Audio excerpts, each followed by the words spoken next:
bit. I want to do our presentation tonight. We have someone that's very special. He's celebrating his 100th birthday, and I want to bring the family down. And Mr. De La Cruz, could you come down? Come inside council chambers and the entire family.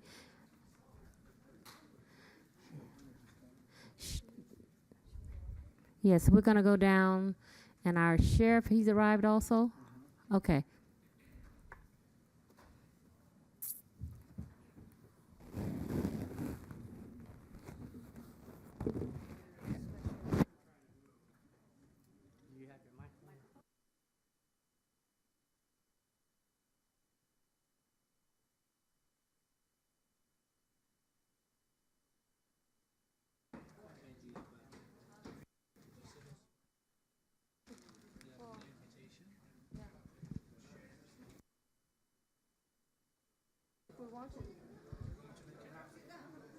If he wants to come. I don't care.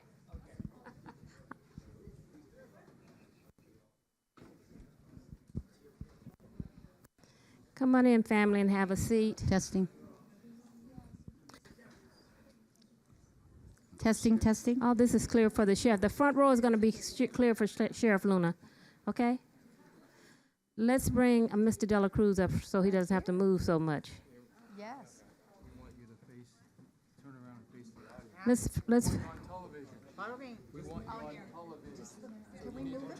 Yeah, we'll do it. Thank you. Yes, yes. So we have the De La Cruz family here. So we can all, we're going to turn them around, but we want the family close. And I'll just talk. So good evening, everybody. Tonight here at our council meeting is a special evening. We are celebrating Santiago Luciano de la Cruz 100th birthday. Yes, yes, definitely a special day. Born 1924 in San Carlos, Philippines. Yes, joined the United States Navy in Subic Bay in 1946. Yes, married Consorcia de Ligdig de la Cruz in 1953. Stationed in the United States in 1960. Lived in the Navy housing in Long Beach until he moved to Carson in 1973 and is still a resident of the city of Carson.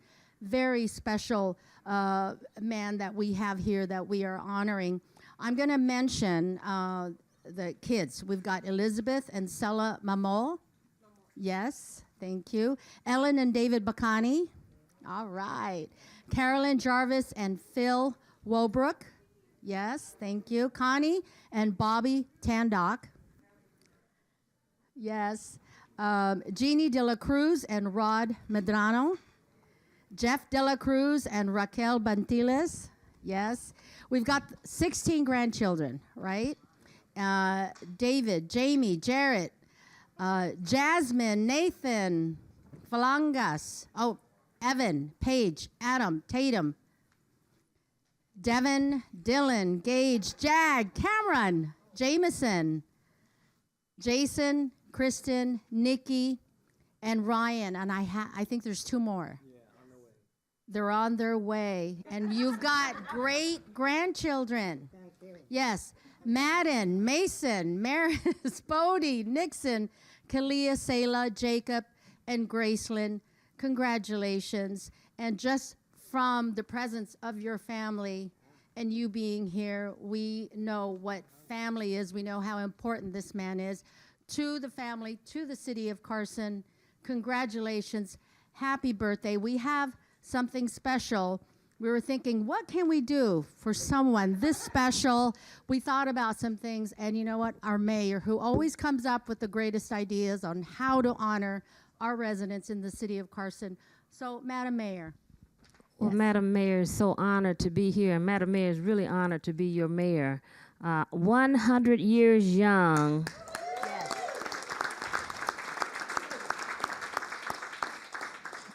Married 71 years.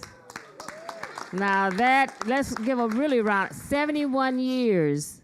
of love. And when I spoke with all the family members, you guys are so blessed to have this man as your father, your grandfather, your great-grandfather. And when we were talking about presenting him with something special from the city, I said, I want to give him something that I don't hand out. This is my first one that I just handed out, given to someone since I've been the mayor of the city. I don't take it very lightly because it's very special. This is a key to the city.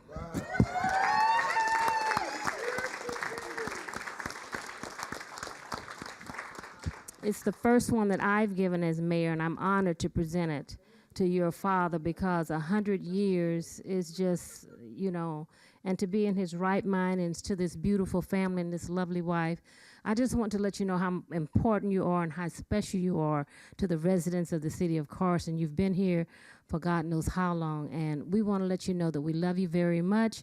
And this certificate is to Mr. Santiago de la Cruz in celebration of your centurion milestone centurion in appreciation for all your achievements and contributions to the city of Carson community.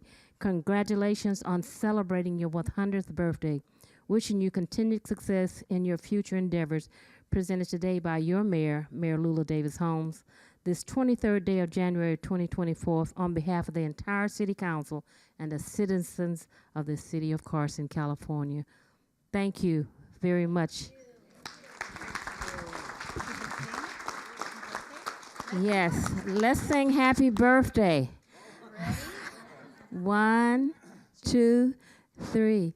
Happy birthday to you. Happy birthday to you. Happy birthday, dear Sam. Happy birthday to you. Family, come on up. We're going to take a quick photo. I know it's going to be tight up here. Madam, for city photographer, let us know which way we need to go. Our sheriff is here. I promised that I was going to get him. I'm so excited that you're here. Oh, thank you so much. Come on, let's get in this photo. Mommy's okay? Some in the front. Oh, Come on, Mom, right here. I don't want that shit. He doesn't want that. Thank you very much. Oh my goodness. All well? There you go. We want the family in this photo. Who's over here? Can you get them all? Yes. All right.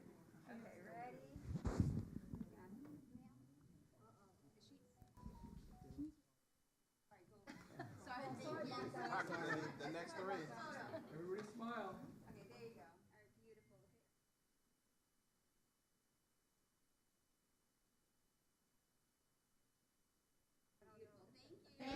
Thank you, family. Thank you, family. Maisha, where are you? Yes, thank you, Salama. I need that. Thank you. Right where? It's like high school. Come a long way, right? Banning Carson. It's on the certificate. The plaque.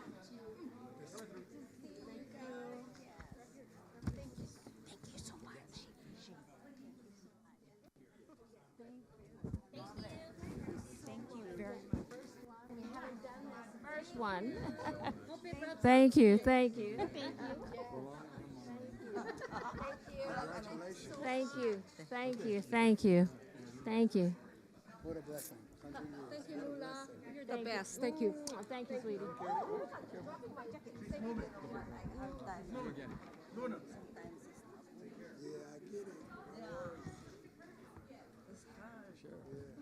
Yes.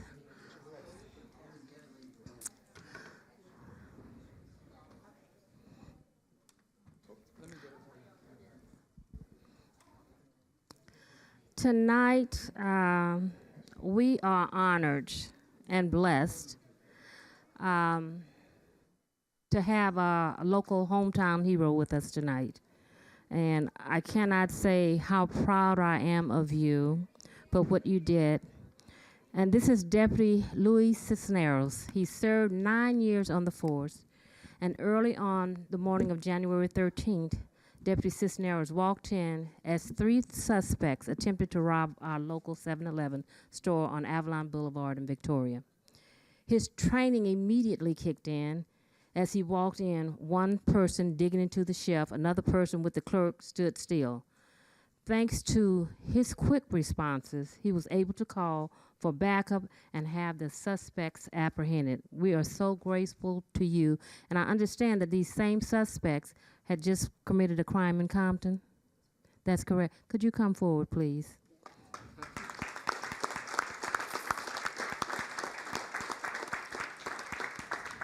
In the middle.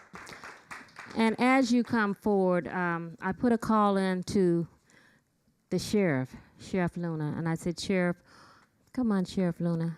I wanted him to come to be here to honor one of, no, I want you over here close to us, Sheriff, next to your deputy.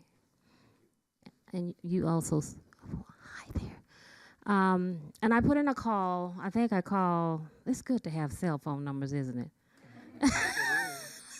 I called him at 9:30 at night, and I said, Sheriff. He said, who is this? I said, this is your mayor from Carson. And he had given me the number. He says, whatever you need, give me a call, and this is my personal cell. And I did, because I wanted him to be here tonight to recognize one of his heroes and just to have a few words to say about him. And I'm respectful of your time. I said I'd get you in and out. So could you please have a few words, Sheriff? Thank you, Mayor. I don't want to stand in front of Luis. I'll stand off here to the side. I think it's very special that you and the entire council in the city of Carson recognizes Luis. When all of you saw what you saw on video, it's not very easy. He's walking into 7-Eleven, and he basically walks into a robbery in progress. And his response was amazing. And when I called him a couple of days later just to congratulate him and tell him what an awesome job he did, he was one of the most humble men I've ever spoken to. So be proud that somebody like Luis is working the streets here in Carson, puts his life on the line every day, but he doesn't hesitate. And he loves this community, he loves his job, and I believe he's a true representation of the men and women of the Los Angeles County Sheriff's Department. And before I give up the mic, if they will indulge me, his mother and wife are here. His mother is expecting. Please stand just really quick.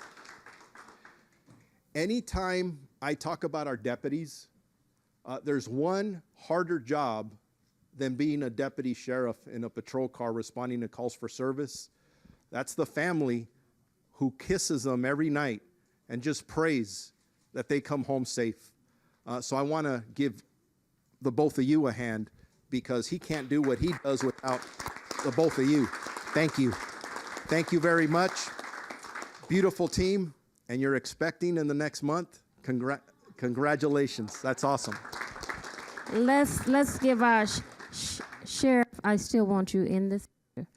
I mean, you came on next to your, and this is a. Give it to Arlene. I'm a LAPD wife, so I appreciate the fact that you stand by your man. My husband retired LAPD.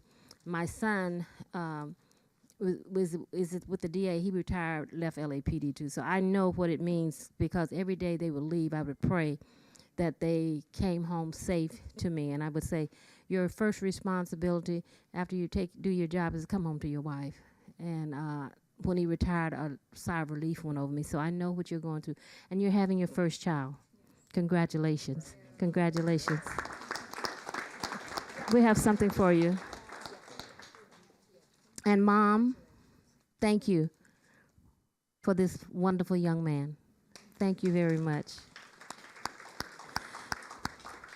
This certificate is presented to Deputy Luis Cisneros in recognition of your act of valor in the 7-Eleven robbery. Your selfishness, courage, and quick thinking is commendable. Wishing you success in all your future endeavors from a proud city and community. It's dated today, the 23rd of January, 2024, signed by your mayor, Lula Davis Holmes, Mayor Pro Tem Juwan Hilton, Councilwoman Arlene Rojas, Councilman Jim Deere, and yours truly, Councilman Cedric Hicks. We are so proud of you, and we wanted you to come and let you know how much we appreciated you, and I wanted the big sheriff to be here. So I want to personally thank you again for taking my call and rearranging your schedule so you could come and be with us tonight. Thank you. Can we give him the mic for 30 seconds? Yes, he's going to speak. 30, 40, I'll take as long as you want. Let me hold that for you.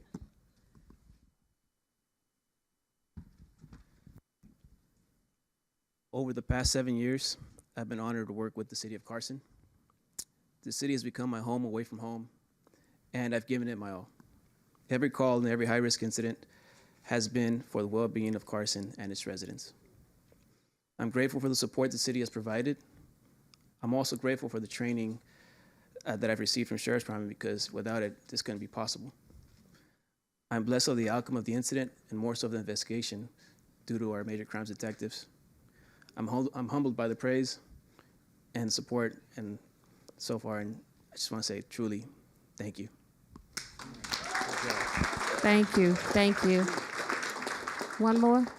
Mom? Oh. One more gift? Does anyone, Captain? Come over, I can't hear you. Come on over, Captain. This is out of your station. I'm just proud of him and glad of the job he did. And as they said earlier, he's just an example of all the great men and women that work in this city who take it personal, and they really understand and want to be a partner in making sure that people can live, play, and work and enjoy their time here in the great city of Carson. Thank you. We have one more presentation for you. This is just something that is lighthearted, but whenever you have some time off and you need something extra to do, like maybe get a big gulp somewhere, we wanted you to have this, and if you could just open it, and I'll hold that. And this is something that, there we go, a 7-Eleven shirt. If you turn it around, yes, 7-Eleven. All right, on the side. Yes, so let's take the photo. Yes, thank you. Thank you.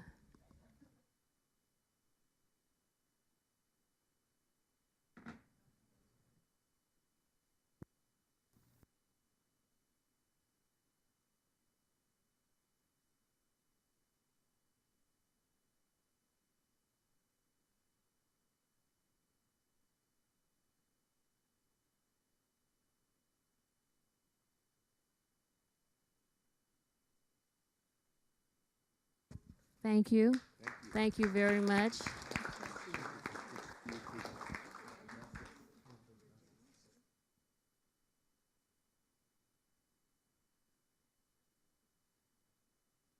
Thank you, Mom.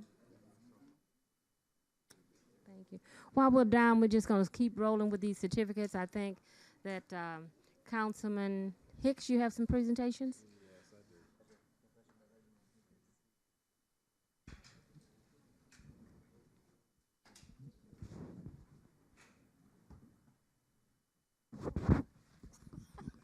You had the mic.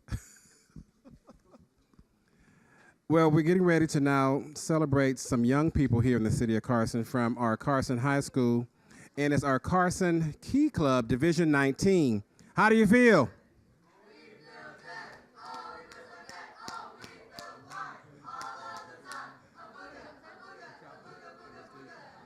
All right.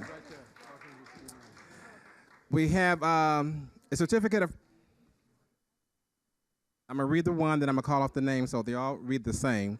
The city of Carson presents the certificate of recognition to Donata Green, the co-historian, Donata Green, sorry, co-historian of the Carson Key Club, in recognition of your outstanding contribution to the Carson community as a member of the Division 19 South Key Club and Carson Key Club. Congratulations on winning the Spirit Stick, and thank you for enhancing the lives of our residents through volunteerism. Thank you for being a Carson ambassador and representing the city's future. Best wishes on all your future endeavor, dated today, January 23rd, 2023, and is signed by the entire City Council.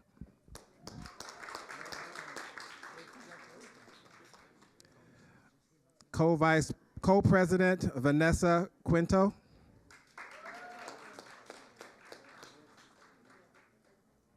Alex Montan, Fundraising Coordinator. Alexi.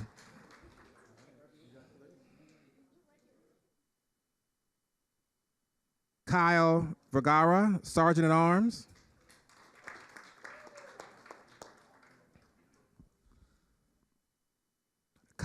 Kylie De La Cruz, Division 19 South Lieutenant Governor. Lieutenant Governor. Cindy Montenegro, Co-President.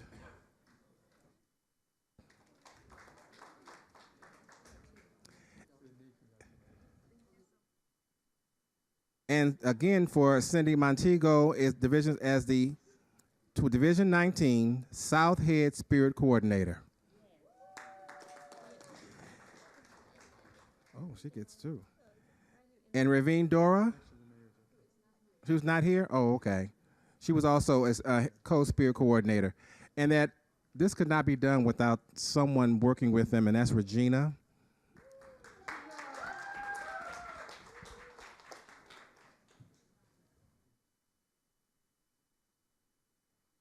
Key Clubbers, how do you feel? We feel good. Oh, we feel so good. Oh, we feel fine.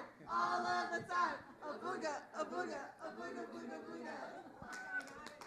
And it's also the Kiwanis Club's 35th anniversary.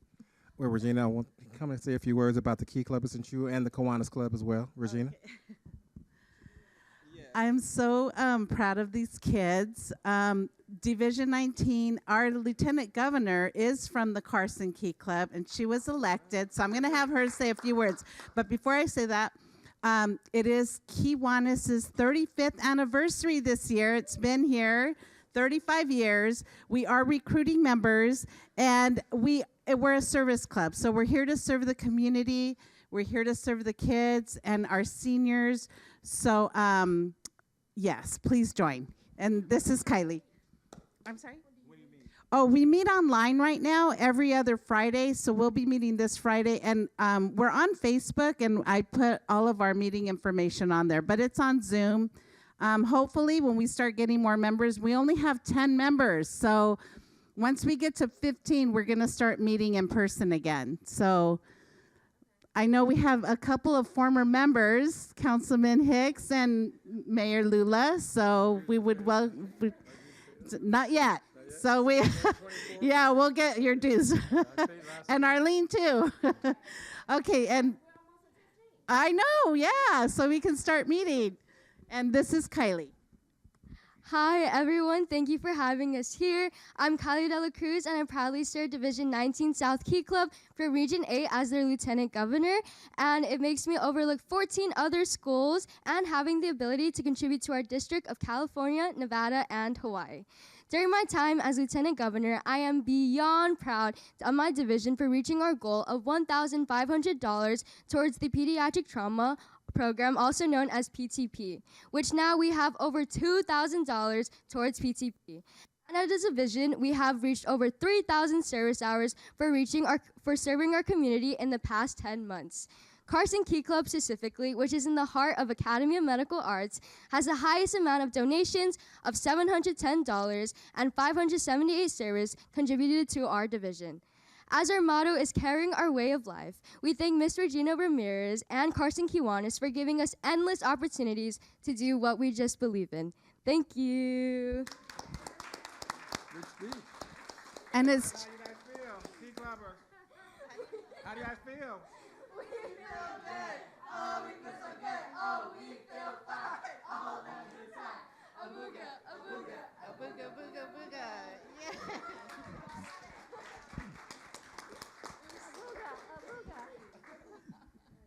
Okay, are we balanced enough for you?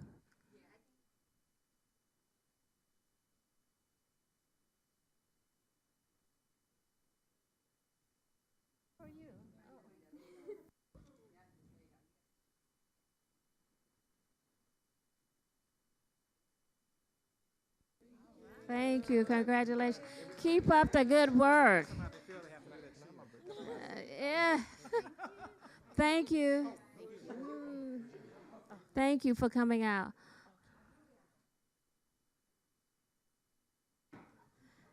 So we're going to get back on schedule here.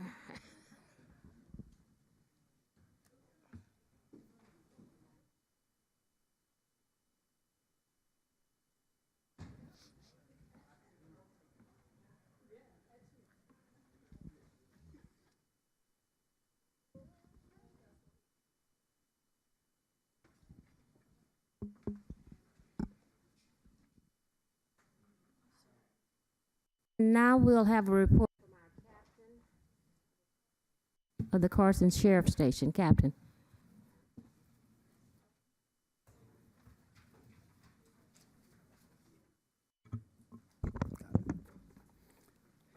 Good evening again, Madam Mayor, Mayor Pro Tem, the council, city manager, and the entire staff council here. Here are a few updates from the station since our last meeting. We met with the Beezer family a couple weeks ago and had a good talk with them, gave them some updates and some words of encouragement. In addition to that, we just reassured them that the investigation is active and ongoing, and our homicide is still gathering leads and trying to continue to further the investigation. To our residents and folks listening in, we just want to remind you that the $100,000 reward is still available and valid for anyone who comes forward with any information that leads to the identification, the arrest, as well as the conviction of anyone regarding these suspects who may have played a part in this heinous violent crime. So once again, if you have any information, you can reach out to our Homicide Bureau at 323-890-5500. And if you would like to remain anonymous, you can reach out to Crime Stoppers at 1-800-222-TIPS, and that's 1-800-222-8477. Next, I'll like to talk about, we're going to be having a civilian academy again. I know a lot of our residents really enjoyed our last one that we had, as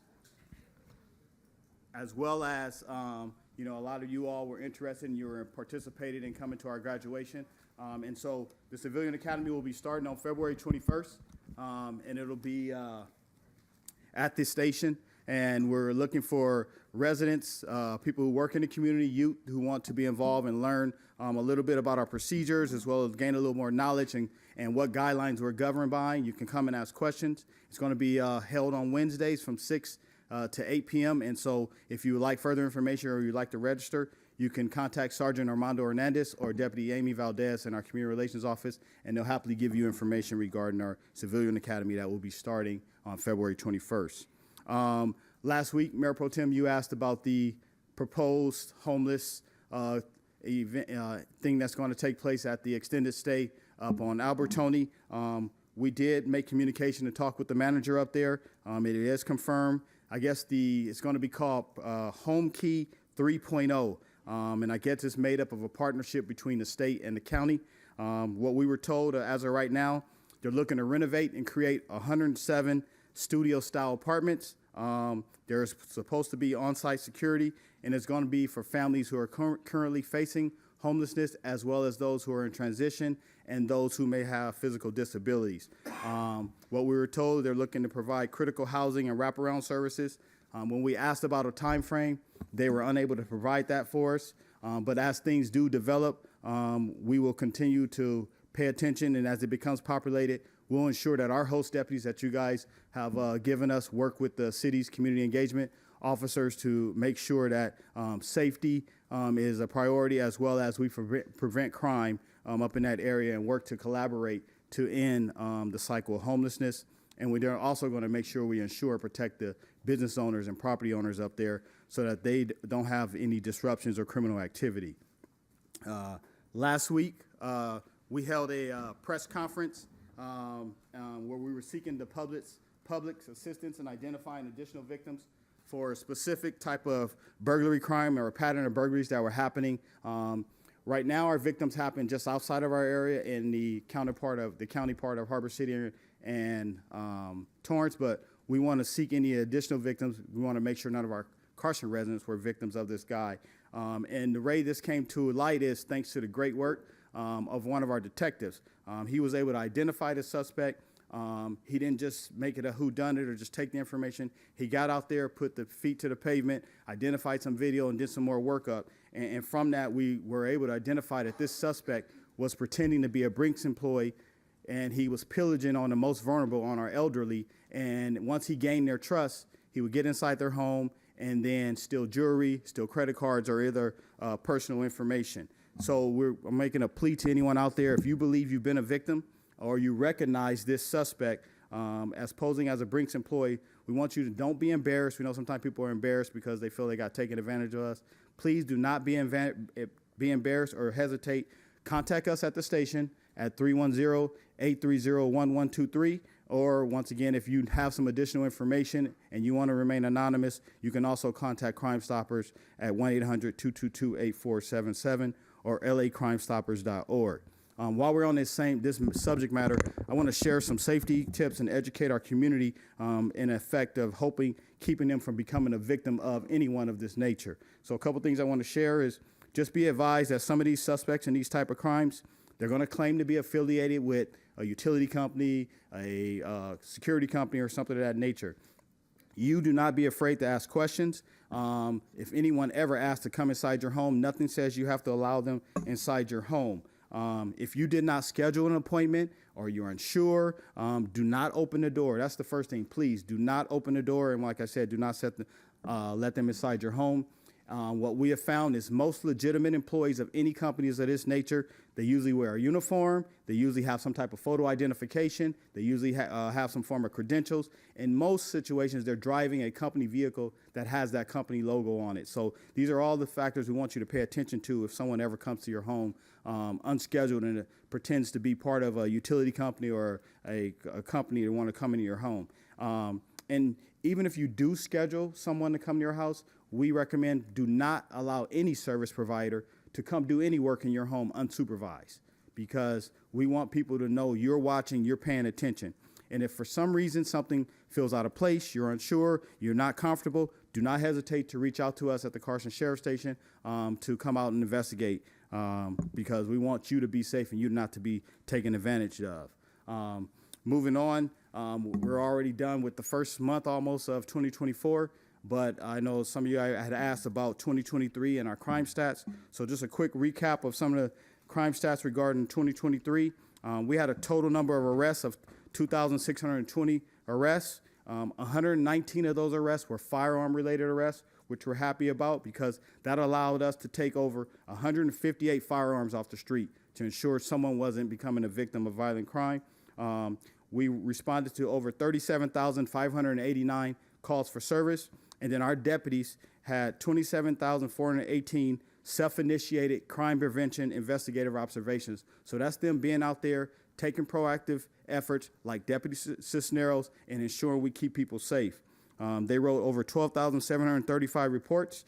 And in responding to those calls, they responded to emergent calls within 4 minutes, priority calls in 7 minutes, and routine calls in 37 minutes. When I look at our Part 1 crimes, homicide, robbery, aggravated assault, grand theft auto were all down in 2023, and our overall crime rate in the city of Carson was down 2%. This lower crime stat was a result of a multitude of things. It was a result of community policing, our saturation patrol, our education on social media posts, the various town halls, not only that we had, but a lot of you all had town halls sharing information, our community crime prevention efforts, not only by the deputies, but by our citizens. We're thankful for our citizens who were engaged, who wanted to partner with us, who were open to creating a relationship, and when they saw something, they said something. And last but not least, the continued collaboration and support of the city leadership of you all for making sure we had the resources to go out there and provide a safe environment and have a successful trajectory of the crime going down. So thank you all. I really appreciate it, and the men and women of Carson Sheriff Station appreciate it. And then as we just saw, what a great job that Deputy Cisneros did. And I'm so proud to not only lead him, but lead a lot of the other men and women at Carson Sheriff Station. That wasn't an accident. It's just an example of the daily communication, the visibility, the relationships that take place on a daily basis by our men and women. Because some of you guys may not know, he had went there earlier, communicated with them, talked with them, and reassured them, hey, I'm going to stop back by later on before the end of my shift because I'm aware it's close to midnight, it's late at night, and I want you to feel reassured. So that's the efforts that he and a lot of the other men and women take place. So that ends my report for today. Is there any questions of me? Thank you. Are there any comments from my colleagues? No. Captain, on the extended care, the Weingart Foundation purchased it on the 20th. We will be scheduling meetings with them. I'd like you to be a part of that. We don't have a date yet, but when I contacted them, a lot of that activity, because I thought they had already purchased the extended stay. They haven't, so I was informed that a lot of the activity, unwanted activity that we as residents don't want there is as a result of the management that's up there. It has nothing to do with them purchasing the home. So I'd like you to give it a little more special attention because it's not, they're just making all the money they can because the place has been sold as of December 20th. And I know we had spoken about this before. And I've gotten several calls from residents, and you're aware of them also. So I think you and the city manager need to come up with a plan of action and talk because it's a lot of unwanted activity up there. Okay. We'll communicate to make sure we mitigate the issues and have the right deployment. Thank you. Thank you. Thank you. Now we have our presentation of citywide security cameras projects. Mr. City Manager. Yes, thank you, Madam Mayor. And so we're excited to be able to provide for you and present this presentation for you, Madam Mayor and City Council. You all were looking for eyes in the streets, if you will, in addition to our great sheriffs that we have. And so our public safety and emergency services manager, Ms. Nora Garcia, is going to give us a brief presentation to kind of speak to the camera project as well as the LPR license plate reader project in the city of Carson. And so we're excited to be able to present that for you today.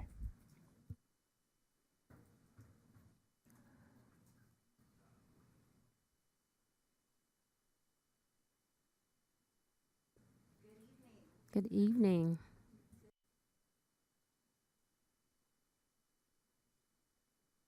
Garcia. Good. Nora Garcia. I am the Emergency Services Manager and Acting Public Safety Manager. Sticking on theme with public safety this evening, I'll be providing an update on the citywide camera projects. So the first is the surveillance camera and access control project. So last year, City Council awarded a multi-million-dollar, multi-year project to install, then provide a platform for surveillance cameras and access card readers through Johnson Controls. And that was at the sites specifically are 12 parks, City Hall, the corporate yard, and the community center. At completion, we will have nearly 400 new cameras, over 200 new access card readers, and this was truly a collaborative effort. So between public safety, public works, parks and recreation, information technology, and of course the sheriff's department. So without all of those combined pieces, this wouldn't be possible. So timeline. To date, we have nearly half of the sites completed. In October, there was an increase in crime in the parks. So I work with Johnson Controls to compress the installation schedule from 12 months a year to only 6 months. As a result, all sites will be completed by March 31st of this year. Thank you. Thank you, I appreciate that. Throughout the city, you'll see there's various camera solutions. So we wanted to make sure that what we were trying to capture from the cameras was going to actually be useful or relevant. So you'll see that there is not a one-size-fits approach to this project. So what I'm most happy about is that we'll have one single solution for comprehensive camera and access control through that system. It's cloud-based, meaning it can be accessed from anywhere that has internet. We'll be able to manage access control, lock doors, unlock doors, all remotely. It's cybersecurity friendly, which our friends in IT will be happy about. And then, of course, it's easy to use. So through the swift action of our city council, which again, I appreciate the support, on November 7th, city council approved the temporary cameras to be deployed in the parks. And again, this was in response to the increased crime activity as we work through the installation of the sites. Other initiatives, so Johnson Controls have been fantastic to work with. They replaced our intercoms at the City Hall loading dock, at the Early Childhood Education Center, also known as ECE to many, at the community center. And then of course, the City Council office suite intercom is next to be replaced. So I know you guys have been struggling with that. At last. So next, the license plate recognition or reader camera project. City Council again awarded this project on March 31st of last year. We now have nearly 80 cameras within the LPR system. LASD unit dispatch has increased, which has resulted in LASD stolen vehicle recovery up by 27%. So only in the last month, we've already seen an increase in stolen vehicle recovery. This platform too is smart technology with the web interface. And what I'm most proud of on this slide is that we were able to complete this project 2 months ahead of schedule with no change orders. Thank you. So next steps. So phase 2, from what I can assume, is we're gonna need to conduct additional assessments to determine if additional sites are necessary for both the surveillance cameras and or the LPRs. And this would be primarily at critical intersections or right-of-ways, or again, in other areas of the city that we hadn't identified in the first phase of the project.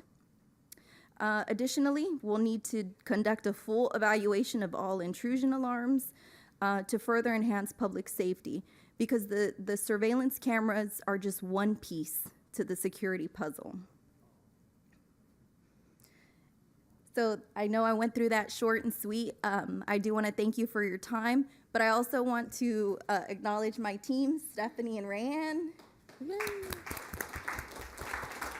So as we work through these schedules, and again, we made things happen really quickly, I couldn't do it alone. I have a team behind me. And with that, I'll be happy to answer any questions. Thank you. Just a second, Councilman. I just want to say thank you. We have been trying to get these cameras in the park for some time now, and I'm gonna be a little. Thank you, young lady. What are you trying to say? When you want it done right, get a woman. That's what I'm trying to say. I knew where you were going. Wasn't gonna go there, but there's a team. But no, we have a good team, male and female. But I really want to thank you. I know you've been working around the clock. Like I always say, we set policy, and it's up to staff to implement the policy and the wishes of the city council and the team that we have today. Thank you guys, because we work you guys around the clock. There was so much unfinished work in this city, and I wouldn't be sitting here boasting about a $200 million budget and then still having problems in security. So don't be afraid to ask if you need something, and I'm going to ask for something right now. Our mini parks, are they on the agenda? They're not currently. Okay. But as I mentioned earlier, I do believe that we would want to add them to our system. They weren't identified in phase 1 for whatever reason. I'm not really quite sure why they weren't. But I would like to see them in phase 2 if, again, we had the support of the council. I think you do. So Please add. don't be afraid to ask for what you need to make our parks, our streets, our community safe. We're sitting on a surplus of money, so let's put it back for our residents' safety. Okay, I don't need to sit up here and say I have X, and that doesn't do me any good when my residents are calling saying this needs to be done, this needs to be done. So thank you very much, and I just want to commend you for your outstanding job. Councilman Hicks. Thank you, Madam Mayor. Thank you for that presentation. I have a couple of things. One is all the 12 parks, but I didn't see anything about the pools. It's included. The aquatics is included in those parks. Okay, just wanted to make sure that the pools were actually included in that process. Absolutely. My second would be signage throughout the city, and I know that it was discussed, saying you are entering the city of Carson, cameras are in use, smile. Because at some point, they need to know that you're being watched when you come into the city of Carson, and that once you come into this area, and if you're doing anything that's criminal, you will be seen. So at some point, we need to let that known, either through a press release or something to that effect, to let all those around us know what's happening. Whoever wants to come to the city of Carson to try and do a crime, that you know you will be seeing what you're doing when you come through the city. Yes, if I may, Councilman Hicks, and so that's something that actually the team has been putting together. It's not just putting out a press release, but we actually are going to announce it through all of our social media. We're going to also allow radio edits, and also we're going to try to infiltrate some of the electronic devices as people get on that are streaming. There'll be radio edits and commercials that we're looking to produce, because we want people to know, not only the residents, but those that are visiting, that the city of Carson is active, that we have live video footage in our camera or in our parks, as well as the license plate readers as you enter into the city. And so along with the signage as you enter into the city, it will be known. And so we don't want to make this our little secret, so to speak. We want people to know among the residents, but those that are visiting as well. So that is definitely a part of the phase 2 that Nora is going to be excited to work on. But that's going to be something that we're looking to implement immediately.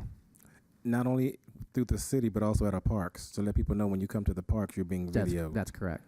Definitely. And that's actually one of those added benefits through Johnson Controls. They're actually going to help us with that signage and putting it up once we're complete with each part. Okay, perfect. Thank you. MPT? I just wanted to thank the Public Safety Department for making sure those cameras are in. I'm at the parks more than usual now. My children are playing sports, so I'm going around seeing these. My daughter asked me, "Dad, what is that?" I said, "They're cameras." She's like, "Why are they recording at the park?" It says, "For your safety." Mm-hmm. So I think it's incredible that when I was playing in the park, they didn't have cameras then, but they have cameras now. Our children's lives are precious. Our community's lives are precious. So I think it's a wonderful thing that this has been completed. Kudos to you and your team. Kudos to Dr. Lennox and David, because I think these things are very much the things that we're concerned about in our community. We're definitely concerned about public safety. And some things bring up value in our community. These are, if you take a survey, the residents are concerned about public safety. Mm-hmm. It's always at the top of someone's list, where we want to be able to go out and make sure our children can go out, and especially at the park.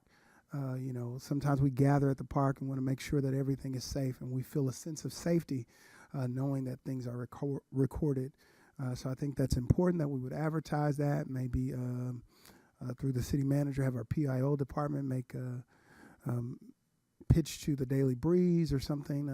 I'm not sure how many cities have full-blown cameras recognizing license plates and all these things in their community. But I think Carson should tout about that. Not that we're here to invade anybody's privacy or safety, but we want to make sure that our residents are safe. Thank you so much, you and your entire team. Thank you. And yeah, I forgot to mention, and I apologize, but for those temporary cameras in the parks right now, they were able to aid in 2 separate investigations already. So yeah, you hit it right on the head with that. Thank you. Thank you. Councilwoman. Again, thank you. Public safety is important, and we're moving up in technology, so we need to take advantage of that. I'm used to cameras. Maybe soon we'll have body cams. Yes, I actually have that in the works right now. Yes, but thank you to your team and ladies, Absolutely. and gentlemen, of course. But thank you and congratulations to you and to us and to the city of Carson. Thank you very much. Councilman Deere. Yeah, thank you. I concur with my colleagues on these issues. These cameras, I think, are an integral part of the advancement of our public safety of the city of Carson. we're situated in a part of Los Angeles County where our city could go forward or reverse as far as quality of life is concerned. And public safety, of course, has always been number one for me. So you mentioned a statistic, 27% increase in the apprehension of suspects that were stealing cars.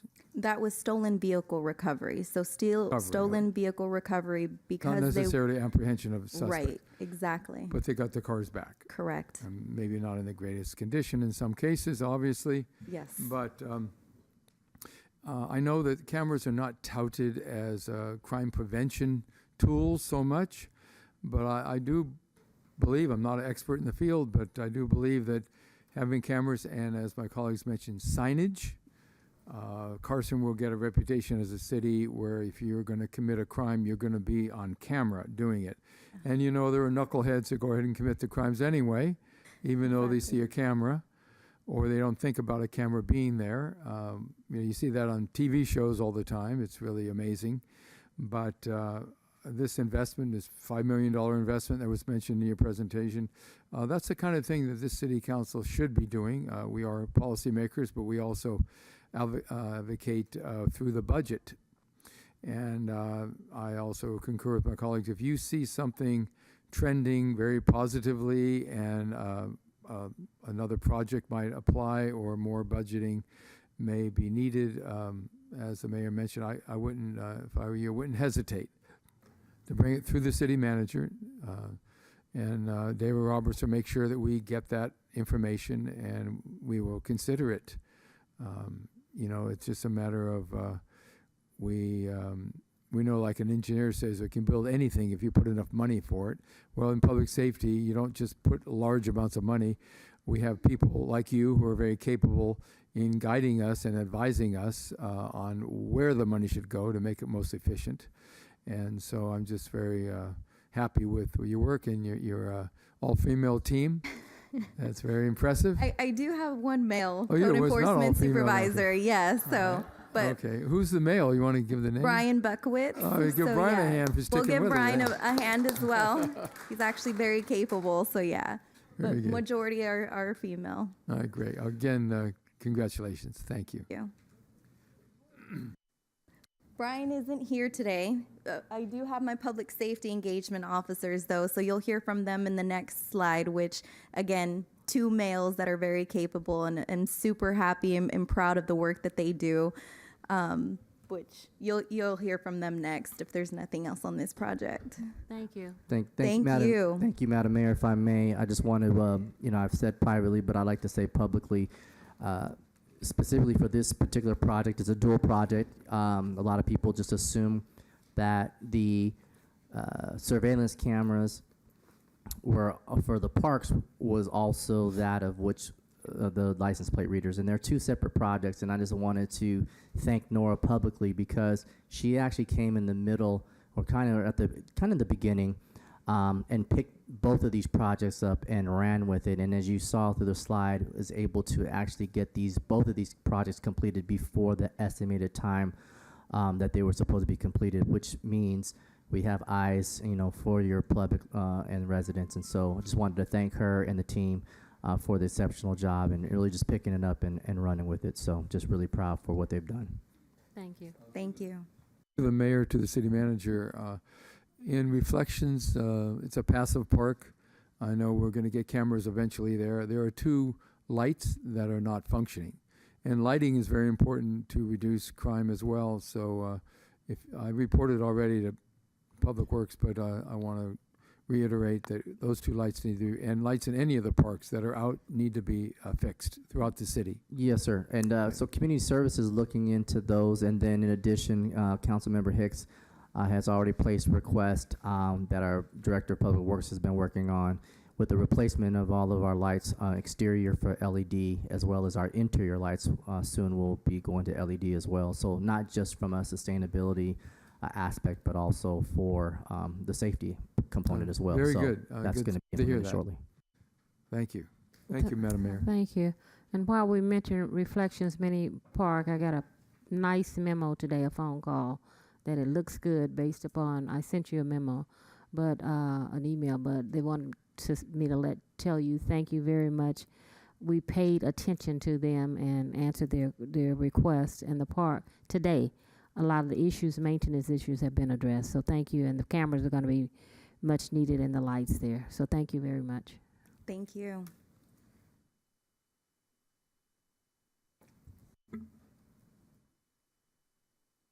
Mr. City Manager.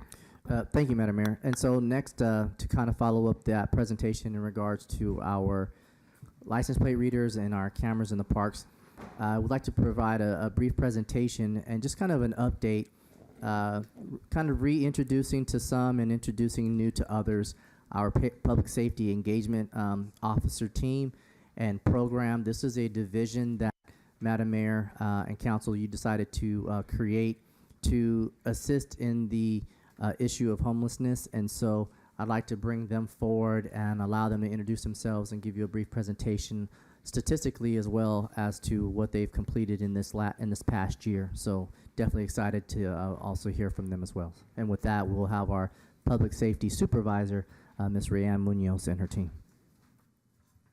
Thank you. Councilman Rojas, I had told Mayor earlier, I said, I got the memo.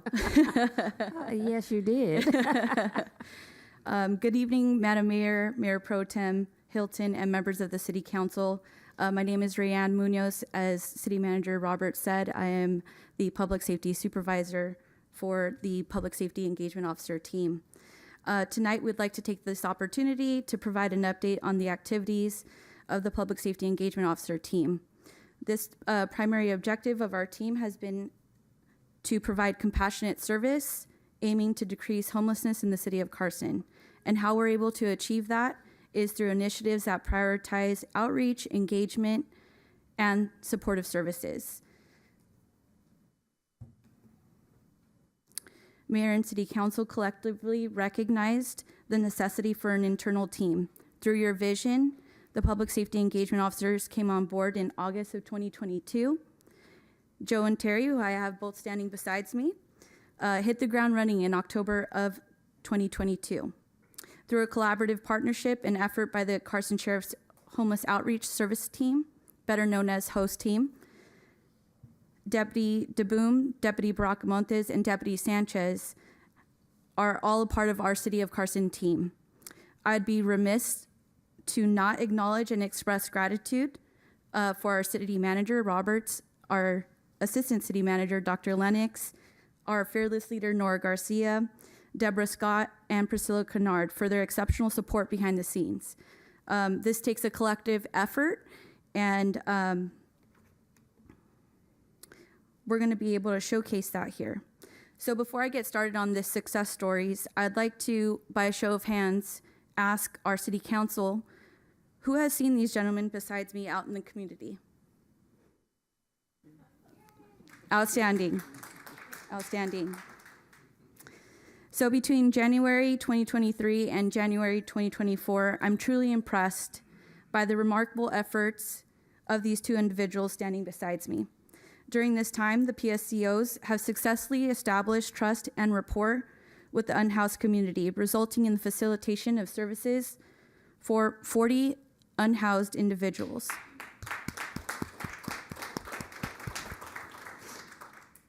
So tonight, both Terry and Joe will share some of those success stories. Hello, everyone.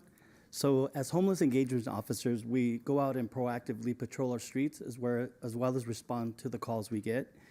On the top left, you'll see a family of 7. They had children ranging from 13 years old down to 3 months. We were doing our daily patrol, and we encountered them, engaged with them, and found that they were homeless. They were in need of food. They were all hungry, and they hadn't had shelter, and it was during the cold weather days we had. So in collaboration with our Sheriff's Department and staff, we immediately went into action. We put them into a hotel stay. We provided clothing. People were donating clothes. We got them food. And we helped this family navigate through getting emergency hotel vouchers as well as food assistance. As a team, along with our city, we offer hope. So that's what we do. We have compassion and hope and heart to help our community. We touch people's lives one person at a time. We do this by connecting and bringing encouragement. We bring them in the form of food, shelter, and resources. This is one of many examples of what we can do as a team when we all work together along with you guys. And I'm proud to say that this family is no longer in the streets and they're in a safe environment. Well, thank you, Joe. You kind of said what I was going to say. One of the success stories that we had also is we had a young woman that was pregnant. She had one toddler child. The day that we found her, it was like 95 degrees outside. But on that particular day, we was able to secure a hotel stay for her, get her temporary housing to permanent housing, as well a local church donated diapers, a stroller, and a bed for her, and was able to get her off the streets immediately, and she still has permanent housing to this day.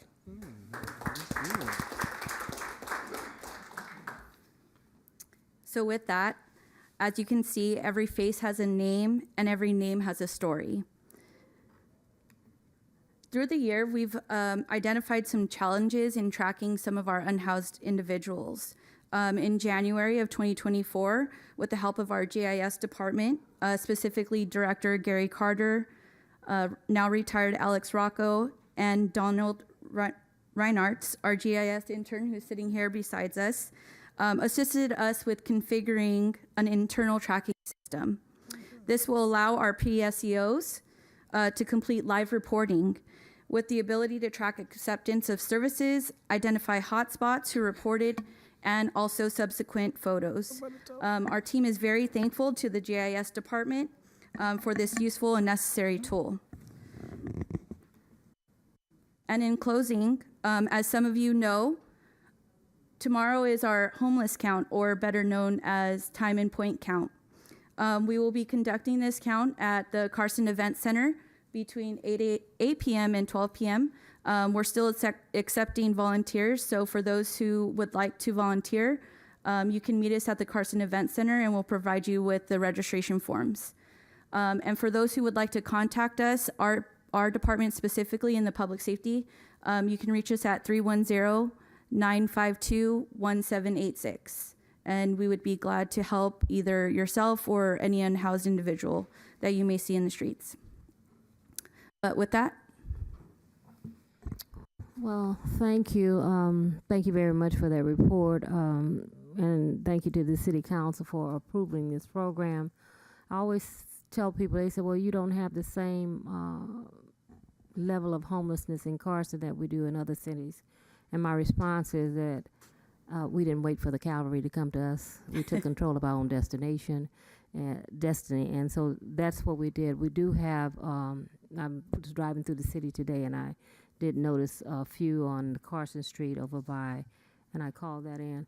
And to Mr. City Manager, I know we've discussed this and we may as well put our mouth where our money is, because I know that there is a nice team of male, female when you're going out addressing these concerns. And sometimes you run into a female that doesn't want to deal with the males. So I'm asking that you put together a budget to come to us so that these guys they'll have a tag team. So because I'm hearing that you've helped a lot of women, but there are more women out there that need help. It's a mental problem also. I understand that. And I know we have Carson, not the Harbor General that's sends they release them after the 5150, but we want to do as much as we can for our residents. And I know we were working with an agency before, and all we did was go out and meet them and say, what is your problem, and left them in the same spot. The city has done a lot of good, positive. 40 families that have been housed. That's saying a lot for this community. How many did we house when we were with? 2? Thank you, Madam Mayor. So just statistically looking from 2018 to 2021, that statistic, and I won't mention the name of the group, but they had housed 6. And so to show, and we had 5, they had 5 of their staff that was reporting to the city of Carson. So I just want you to, I just really want to take a moment to thank both Rayanne, Joe, and Terry, because it's basically these 3 that are boots on the ground, 40 people that were unhoused that now have housing because of the work they've done in 1 year versus in 3 years having 6. And so it isn't, we were always hearing, well, there just isn't enough, there isn't available housing. Well, we know that there isn't enough available housing, but are we even attempting to place people that need to be placed or desire to be placed? And the answer is yes. Now, of course, there's still challenges, but to see in 1 year for these folks to be able to house 40 people is absolutely remarkable. I have other cities that contact me, city managers ask, what is it that you all are doing? And can you help us to implement this program? So they want to steal our staff to bring them over there. And so, what's amazing is, not to mention, and it's not here, but they've also, to your point, Madam Mayor, we definitely hear the battle cry and want to add to the team, females in particular, because then I got to pull Rayanne out and she jumps out on the street. But I mean, they've actually come to where they've been almost assaulted and attacked. They're just out trying to do, the good work of the city. And as a result, sometimes it's not always a friendly face or reception that they receive. And so they've come under fire on a number of occasions, but held it and done a yeoman's a job as far as not succumbing to some of the anger and some of the violence that they've experienced. And so we'll continue to keep them safe, but I'm just thankful for the continued work that they've done, never wavered, continue to have a bright and a hope about them when they go out in the streets. And so really representing your city and the residents very well. Thank you. And to our residents that's watching this, I encourage you, when you see a displaced person, that you contact us, and so we can send out our host team and our employees to assist, because people fall on hard times, and that's the bottom line. And we like to help, and we also like to keep our residents safe and our city looking the way we're accustomed to it to look. So thank you to this team. Thank you to Nora for your team. Job well done. Councilwoman. Thank you again. Public safety and everything that you do is important and needed, and so thank you. Thank you for your team. Thank you. Councilor Deere. Madam Mayor, thank you. It does appear that over half of the homeless have mental health issues. So do you have any examples of people who are homeless, they've been approached, offered housing, either went there and left immediately, or left after a day, or maybe refused to go to housing? They won't cooperate. Do you have any examples of success stories in that category? Because over half of the homeless people appear to be with mental issues, mental health issues. And as you guys know, it presents unique challenges because shelters typically don't have the necessary services that always can be utilized for that individual. We do have one specifically. I won't name her name, but she's very well known to the city of Carson. She has ties here, and so she doesn't want to leave. We took an approach with her, with our mental health team, host team, the PSCOs here, and we, built a report with her. And specifically, these gentlemen here, I think it's a large part of it is building trust. Once they build that trust, then the individual trusts them to know that they're going to go to a safe place. And so we had Sarah. She was actually transported to a shelter, and we were able to assist her for a few months. Unfortunately, she did come back, and so she's still with us here, but we do visit her on a weekly basis, daily basis. So, you know, sometimes it takes a little bit longer, but she is someone that we are working with closely. Okay. All right. And about, I know the count is, you're doing the count now, but in the last count, what is the number of homeless have we counted in Carson? We did a count several months ago. So the count from last year, and it's an unfortunate number. That's part of the reason why we have this tracking system that the team has come up with, Councilman Deere, is because we want to be able to reflect the true numbers. As the mayor kind of mentioned, the UCLA Harbor Medical Center there is a level 1 facility, and so within the Southland there's only 2. And so we get half of the number of those that are mentally challenged brought to this facility. And so the majority of folks that our team engages with that have mental challenges are coming from that facility. So the homeless count really is not, in my opinion, correct as far as the number of homeless in the city of Carson. Our team knows who our homeless are in the city of Carson, and it's not in the 50s or to the hundreds as they've mentioned. That's not the correct number. It's unfair. We also get included in the areas of the unincorporated area of LA County. They applied those numbers also to the city of Carson, again, which is not fair for us because it places a different aspect, such as this Project Home Key. They say, oh, there's a definite need in the city because of the number of the homeless count. Well, now we're going to have our own, if you will, daily homeless count to be able to know based upon the number of folks that our staff is engaged with throughout the year on a daily basis. This program is going to let us know who we're dealing with and exactly the number of that we're dealing with on a daily basis. And so it will eradicate the idea and thought that going out one night in a year and counting people that you assume is homeless, that they're going to be placed in our homeless count, because that's what happens, versus those that we actually know and have engaged with and can identify, and we have it numbered. And so the numbers are very skewed. And so to answer your question, I don't even want to release the number because it just isn't correct, but it's over the 100 marker. I see. Okay. Last question is, we have individuals in Carson, many have lived here for many, many years, and no fault of their own, they have become homeless. Can we as council members refer them to you through our council aides, and maybe you can address their particular issues? Because obviously there's many different reasons for homelessness, not just one reason. Right.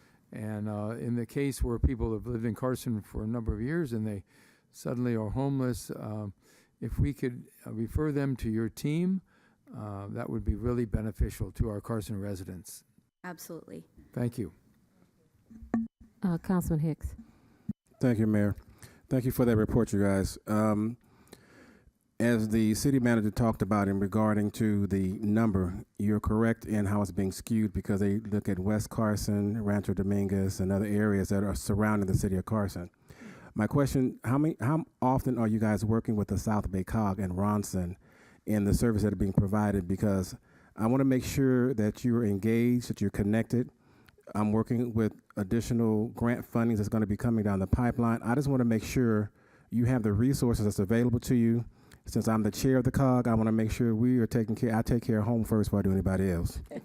So I just want to make sure that we get that in place for you guys. And I know the homeless count is getting ready to go tomorrow. And the last time the homeless count was done, I think the entire county numbers were wrong because they did not do it correctly.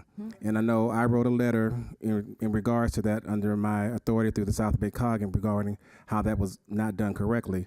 But I want to make sure that we do it correctly for tomorrow.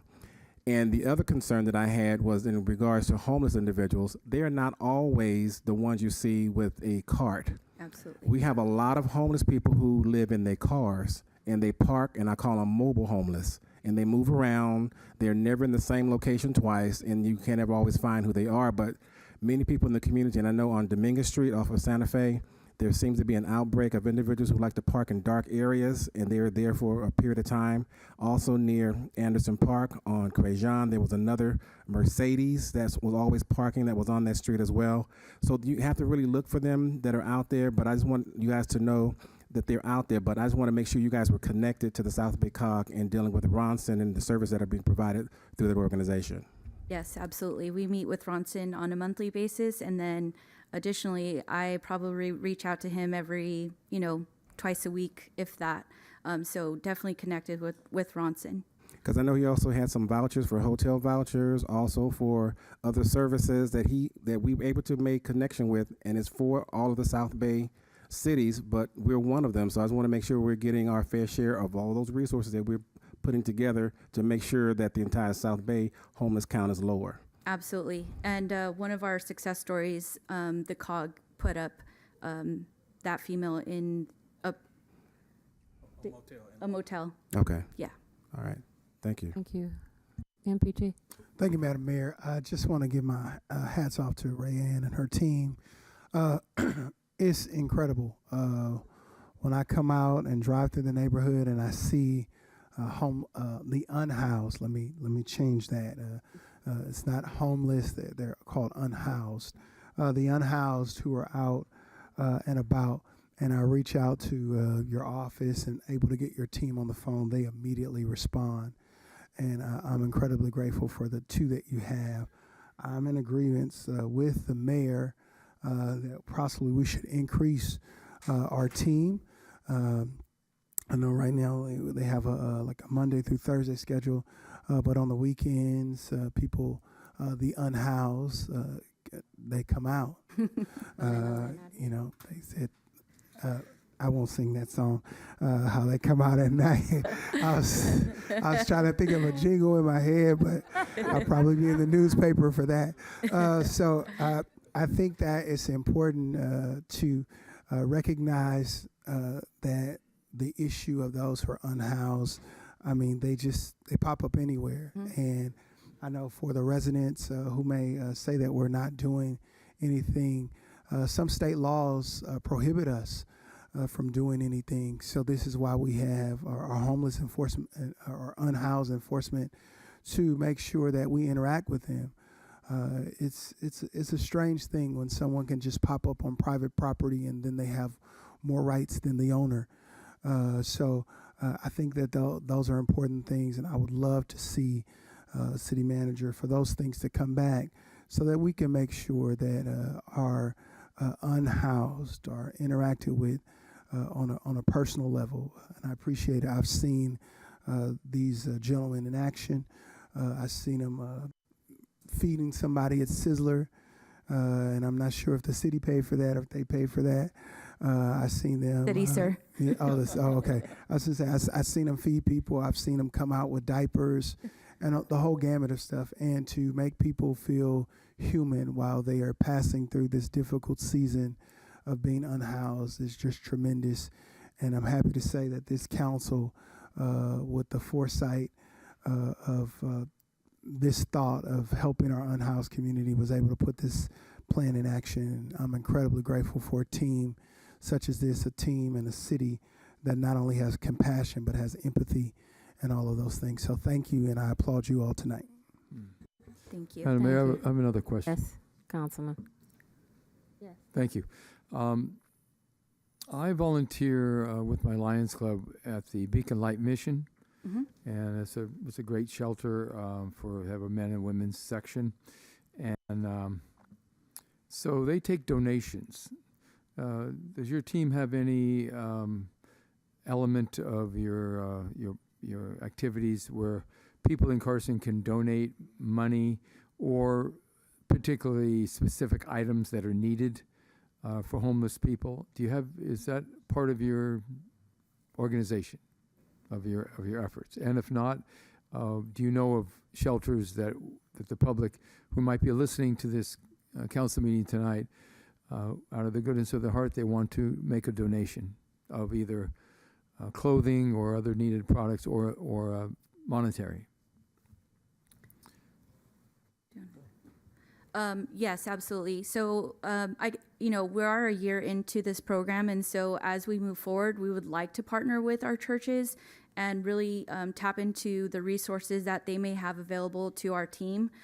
So I am open to having those conversations and meeting with those folks who are willing to donate, whether it's their time or their services or items that we can utilize to pass out.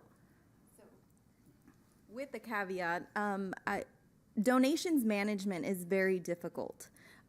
We don't have the space to be able to store certain things as of right now. So that's why we're not asking for donations at this time. If the city could create some type of fund to where we can accept monetary donations, that would actually be way more helpful, because on a day-to-day basis, I mean, these gentlemen, what I really wanted to say is, all of them, they're servant leaders. They serve with their heart. They serve with their compassion. They do treat these people like people. And a lot of times they tend to, like Mayor Pro Tem mentioned, they'll take them out to eat. Mm-hmm. And so there isn't a fund as of right now to be able to provide those type of things that come up, diapers for babies. I know we've assisted with, coats and jackets and other things, not super expensive things, but it's still, it's coming out of someone's pocket. So if we could work on getting something set up, that would be great. But as of right now, we don't have that. Now, I wasn't suggesting necessarily through your efforts, but you can refer people to the shelter directly. As I mentioned, Beacon Light Mission is one, but there are others. So maybe you could make available to the public the contacts for the other locations that also will accept donations to help the homeless. Absolutely. Mr. City Manager, I'm listening to this conversation. We could get vouchers at these restaurants, so when they're out and they want to feed someone, all you do is a tracking. You can get a voucher at Target. You can get a voucher for Pampers. You can get McDonald's vouchers, things like that. I think that's something that we could work out financially, so that they're not going into their pocket. And if they are, they should have been reimbursed. All you do is turn in a receipt. But the voucher approach, if they're out and they run into a person, all you do is document it. I gave away voucher number such and such to this family. We had this mother needed Pampers. It's an open PO, term purchase order. For isn't that what it's called? Who's the finance director? Where is it? Okay. It's called a term purchase order. We go to Home Depot and get tools. We can go to Target and get a diaper. It's a tool. It's just a different type of tool. Yeah, Madam Mayor, so we'll definitely look into the voucher system. And I think and you're correct. And so it's kind of an inside joke, I guess, now that's open between Rayanne and I. But both of these individuals, both Joe and Terry, they didn't even ask for reimbursement. They weren't looking for they didn't even think about that. It just goes to show about their heart. I found out about it months after they had already done it. They're just givers. Mm-hmm. That's just the way they live. And so I told them, that's not, I appreciate your heart, but I also don't want to go into your pocketbook. It's not your responsibility. What you're doing is your responsibility for the job. And so it's just their heart the way it is, but we are going to and love to figure out a way to take the monetary donation and have that applied to these issues amongst getting vouchers to be able to provide the necessities for and resources for some of the unhoused that they engage with on a daily basis. And so we'll definitely move into that right direction. If our residents want to donate, there should be an account. They just make a donation into that account. It's a line item. That's all it is. And you pull out of that line item to purchase what you need. We'd appreciate that very much. You can work it out. Yes. I was just gonna give a sales pitch for someone who's watching who would love to partner with the city.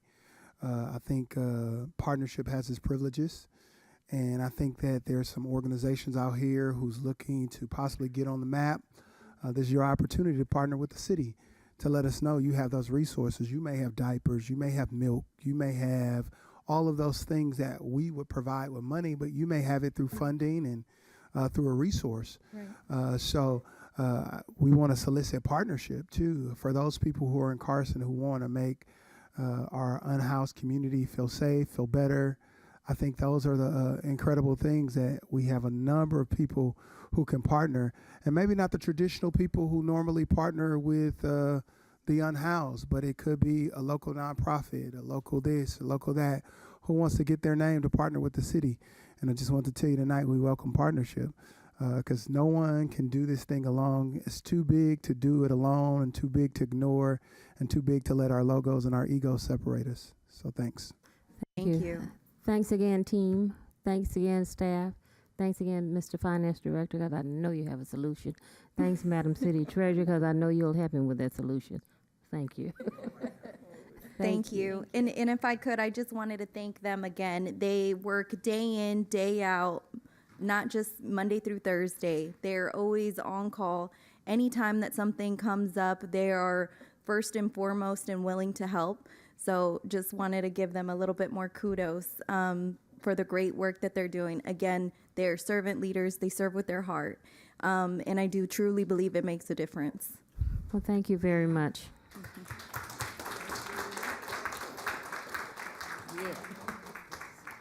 Next is all communications from matters listed on the agenda. Madam City Clerk.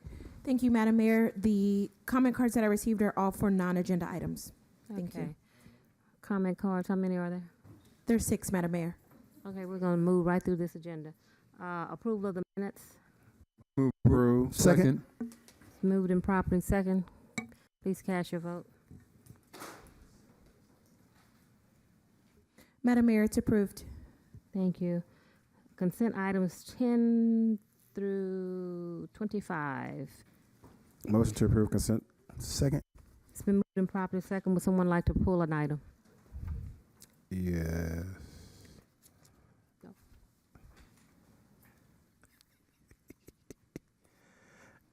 What do you want to pull? Thank you, Councilman Beards.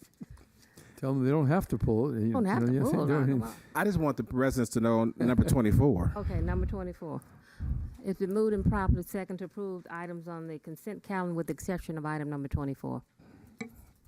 Cast your vote. Madam Mayor, the motion carries. It's unanimous. Item 24. Real quick and dirty. City Manager.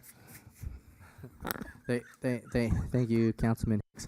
I'm going to have in proxy our Public Works Operations Manager, Mr. Ray Velasco, just to give a brief update and report on item 24 as requested. Good evening, everybody. Good evening, Mayor, Mayor Pro Tem, members of the council. Just a quick overview. We solicited for contractor for citywide concrete work before the end of last year, and we received the bids. We have selected the contractor, and we are awarding the contract for tonight. The strategy was to get a contractor to address districts 1 and 2, and a separate contract for districts 3 and 4. Fortunately for us, it's the same contractor, was the lowest bidder, and that's what we're presenting tonight. And the strategy for our game plan is really to look at our work orders, our backlog, as well as an inventory of sidewalks that's deteriorated, broken, or lifted, and really prioritize those sidewalks citywide. Thank you for that quick and dirty report. And thank you, Councilman Hicks, for pulling that. I kind of slipped by me.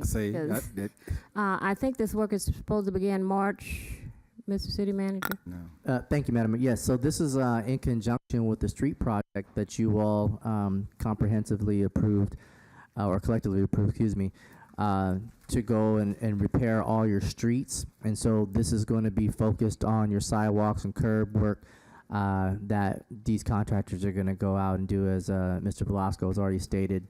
Those of, based on work orders, high priority and necessity, they're going to jump on those immediate.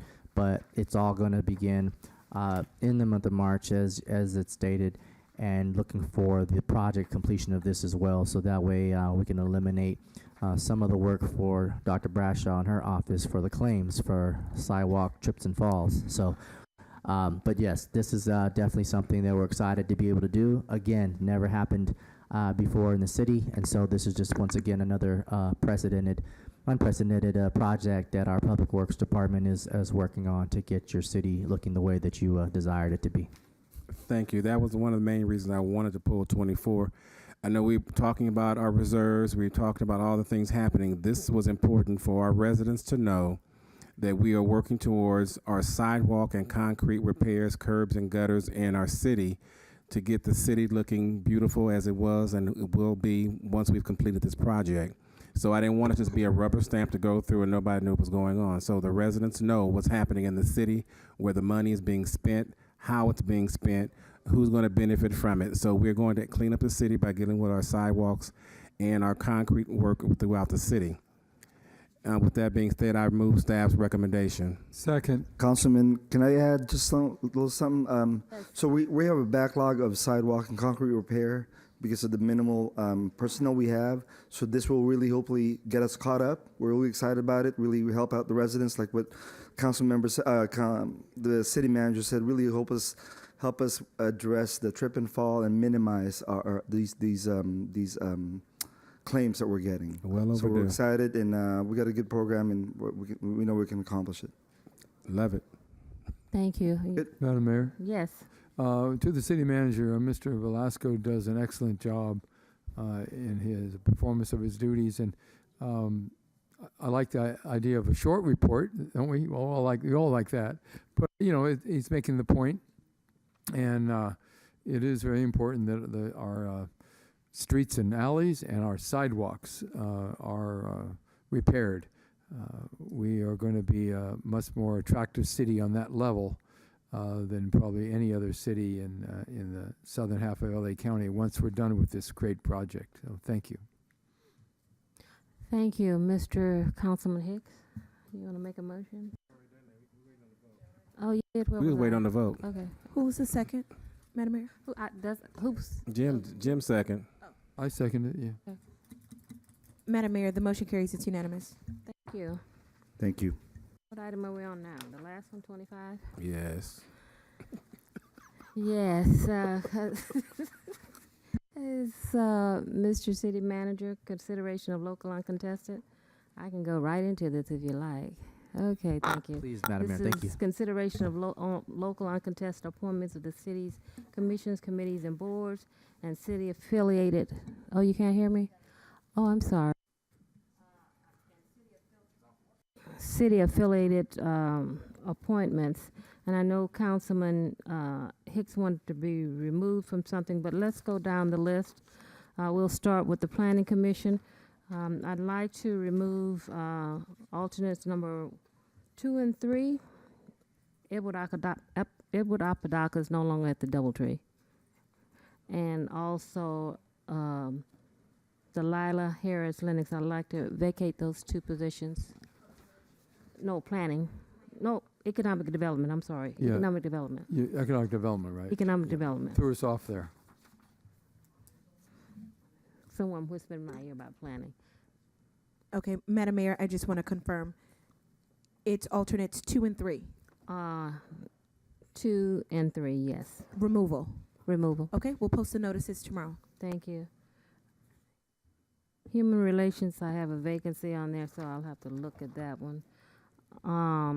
Parks and Recreation, I'd like to appoint Kelvin Brown to alternate number 1. Helen Brown. Kelvin, Kelvin Brown. He was on the Human Relations or Public Relations, I think. Okay, we'll get him a letter. Planning Commission. I'd like to move up Dequita Mufumi to the vacant position that I have. Okay. Anyone? I believe my appointee Kareem submitted his resignation to the Planning Commission.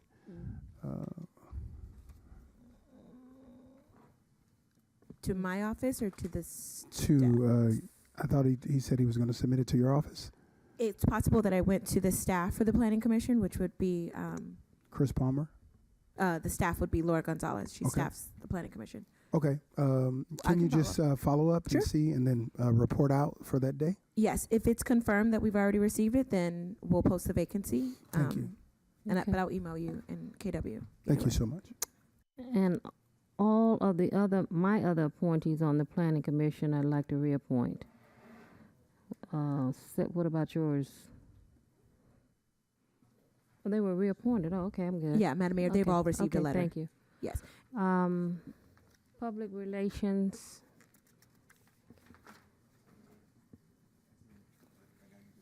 Okay. You got a vacancy. Okay. No, both Council Member Hicks and Council Member Rojas are eligible to appoint their vacancies. The 10-day time period has lapsed already, so you can do that. And then, Madam Mayor, your other vacancy will be available on February 6th. Okay. Thank you. Councilwoman, did you have an appointee? For the public? Not at this time. Okay.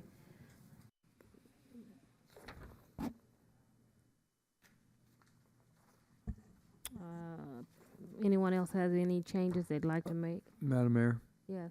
on the Public Relations Commission, I received your memo, your email, Mhm. and Dobart is now attending regularly to the meetings. There was a miscommunication when they went back to in-person meetings, and he wasn't getting the message for whatever reason. But he is now. He's been attending the last 3. Oh, thank you. Okay, thank you. Thank you. Councilman Hicks, on which commission did you want to change? I mean, committee?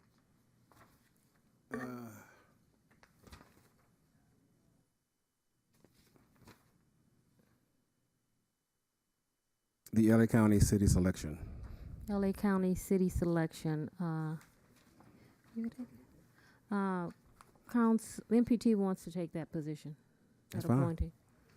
Thank you. I somehow get the email every week anyway. I'm like, that's not me, but I'll definitely take it. Thank you so much. I went to the last meeting but the issues they have is they can never get a quorum all the time, and then they move in the meetings either to Beverly Hills, downtown LA, to the Valley, so you don't know where you may end up. And hats off to you.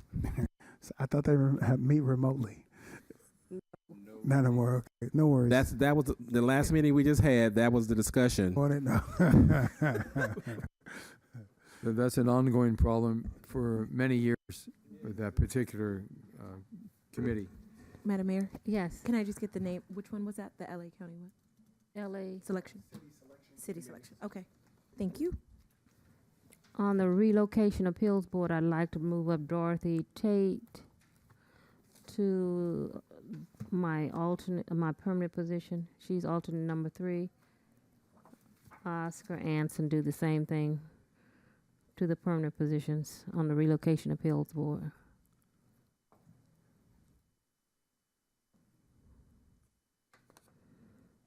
Any other changes?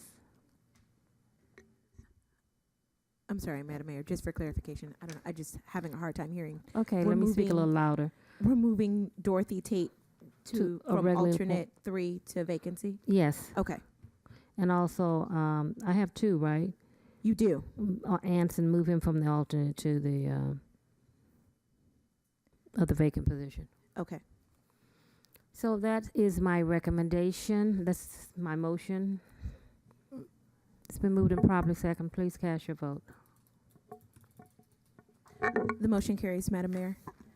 And if I may just share in regards to commissions, whenever there's a change, they are notified by mail. We do mail them a letter, a whole packet with all the information, but it is up to them to come in and take the oath. Right. So a lot of times we'll mail the letter and they'll never come.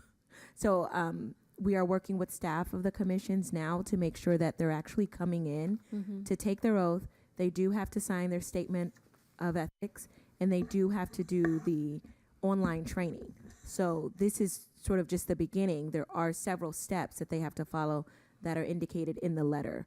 So I know sometimes there's a crossover and communication breakdown with they want the business cards or they want this, but we don't know any of that until they come in and take the oath. So we are constantly working on new ways to increase communication. Mhm. So I just want you all to know that we're open and available, but sometimes they're your appointees and they only want to hear from you all. So, say for instance, this relocation appeals board, if they don't come in, they remain an alternate, or? We will update the staff report and we'll notify the staff of the commission because the staff report gets updated and that is sort of our binding, most up-to-date information. But because it is a new position, they should come in and take the oath again and sign that, because that oath will have the particular position that they have. Okay. Not the alternate. They're now a regular member. And according to whichever commission they're on, there are different rules based on if you're an alternate or a regular member. So Okay. they should come in and get that information updated for our Okay. records. The motion passes, so thank you very much. So that's 25. Madam Mayor, Yes. for our boards and commissions, I know we had some discussion in regards to ethical training and I think some other trainings. Has that been scheduled? Are they doing that by way of online, or is that being? I remember we had one year we did at the community center, and we had all of our commissioners to show up, and they took that class at one time. I think we discussed bringing that back. Our city attorney, I think, we wanted to go have all our commissions, committees, and boards to come to a meeting for training. Is that something, who coordinates it? We typically do it, and I'm happy to coordinate it. So in the past, I would coordinate with city staff and have them in the community center and do the training. I think COVID stopped that a little bit, but we'll get back on it and make sure we get it done. Yeah, we need to notify them because a lot of commissioners have asked why we stopped. So thanks for the reminder. Memorial adjournments.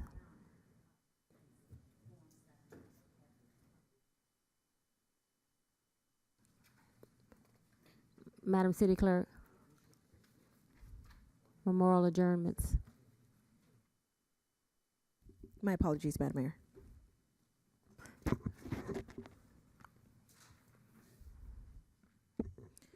These are the names that I received. Joseph Kogut, Mark A. McKay Sr., Robert Rubin, Damon Wayne Harris, Laura Jean Dotson Swafford, Randy Earl Thomas, Edward Ellis, Freddie L. Harris, Anthony Lovell Ball. And to our residents, Thomas, that's our planning commissioner, Diane Thomas' son that passed, and she's on her way to Florida Thursday. So keep our prayers with all of our, that was Diane Thomas' son. He passed Thursday. I'd like to add Dexter King, Dr. King's son, at the young age of 62, Dr. Martin Luther King's son. And we'd like you to lead us in prayer, MPT. Sure. Let's bow our heads. Father, tonight we pray that you would bless the families of those who have been read off tonight. We pray that you would be with them, give them peace and encouragement and comfort. In Jesus' name I pray, amen. Thank you. Oral communications for matters not listed on the agenda. Madam. Thank you, Madam Mayor. As shared earlier, I received 6 comment cards, and with your permission, I'll go ahead and begin to read the Please. names. 3-minute time? Okay. The first name is Yolanda Coronado.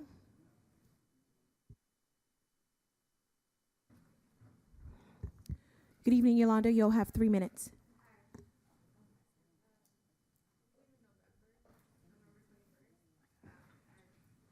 Discuss the street, 192nd Street, but overall, after hearing Make sure the everything microphone is on. The little green light should be on. After hearing everything from today, I feel that the area overall from Main Street to Albertoni, 192nd to Albertoni, Main, and Avalon, I feel like that area needs to be, needs help. It really does need help. I have the teens around that area. We need a teen center. We need some kind of resources to like help these kids from doing things like the robbery, things like that. I have a letter from someone that actually is helping me with trying to figure out how to do something, and if I could read it really quickly. It's basically just stating the fact that there's no one to mentor these kids. Like, it's not really their fault, everything that they're doing, and jail isn't the answer. Give me 1 second. On Albertoni, I'm trying to.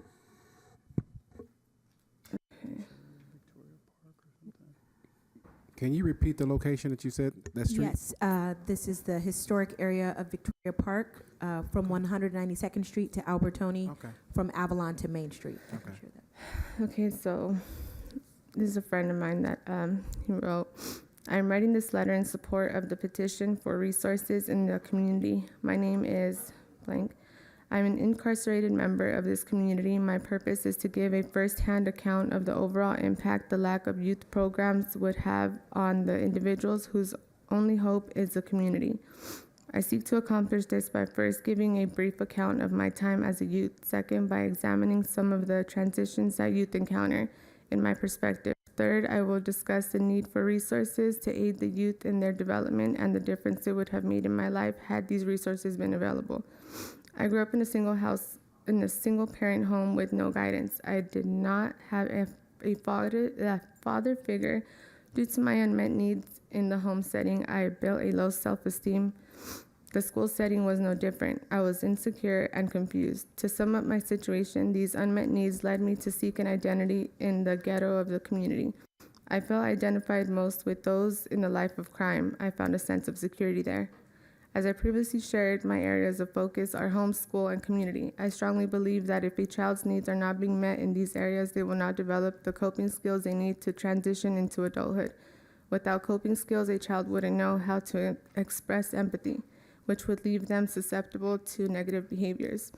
It is imperative to the overall development of this community to have resources, programs to aid the youth in obtaining the tools they need to succeed, so that in turn they can become productive citizens opposed to the destructive citizens that some of us become. This can only with these resources. Looking back now on my past, I believe that had I more positive role models in my community and the right resources, I would have had more of a chance to succeed sooner in life, which is why I stand firmly behind this petition respectfully. Thank you. Our assistant city manager is going to be contacting you. You have her number and things like that. You're in the Victoria Park area, aren't you? Yes. Yeah, the Victoria Park. Yeah, They're I've still Carson actually- residents. Yeah, but- I've been okay. working with LA County with trying to, fix the park and have them fix everything that's been broken. It's just been neglected overall for years, and it's just not fair to the youth now that actually need the help, and it's just gonna get worse. I Yeah, feel well, like the drug program and everything like that. That's the LA County Park, but we will try to coordinate something. Holly Mitchell is the supervisor that's in charge, but Robert Lennox is our assistant. Okay. The park operates differently than our city parks. Yeah, I because it's understand. ran by LA County. Right. So let's coordinate and see if we can come up with something, some area to assist you. You have a number? This is Robert Lennox. You have Oh, a- you okay? Yeah. Okay, I'll You have wait. his business card? Okay. He'll contact you. Okay, Thank you. you. Thank you for coming.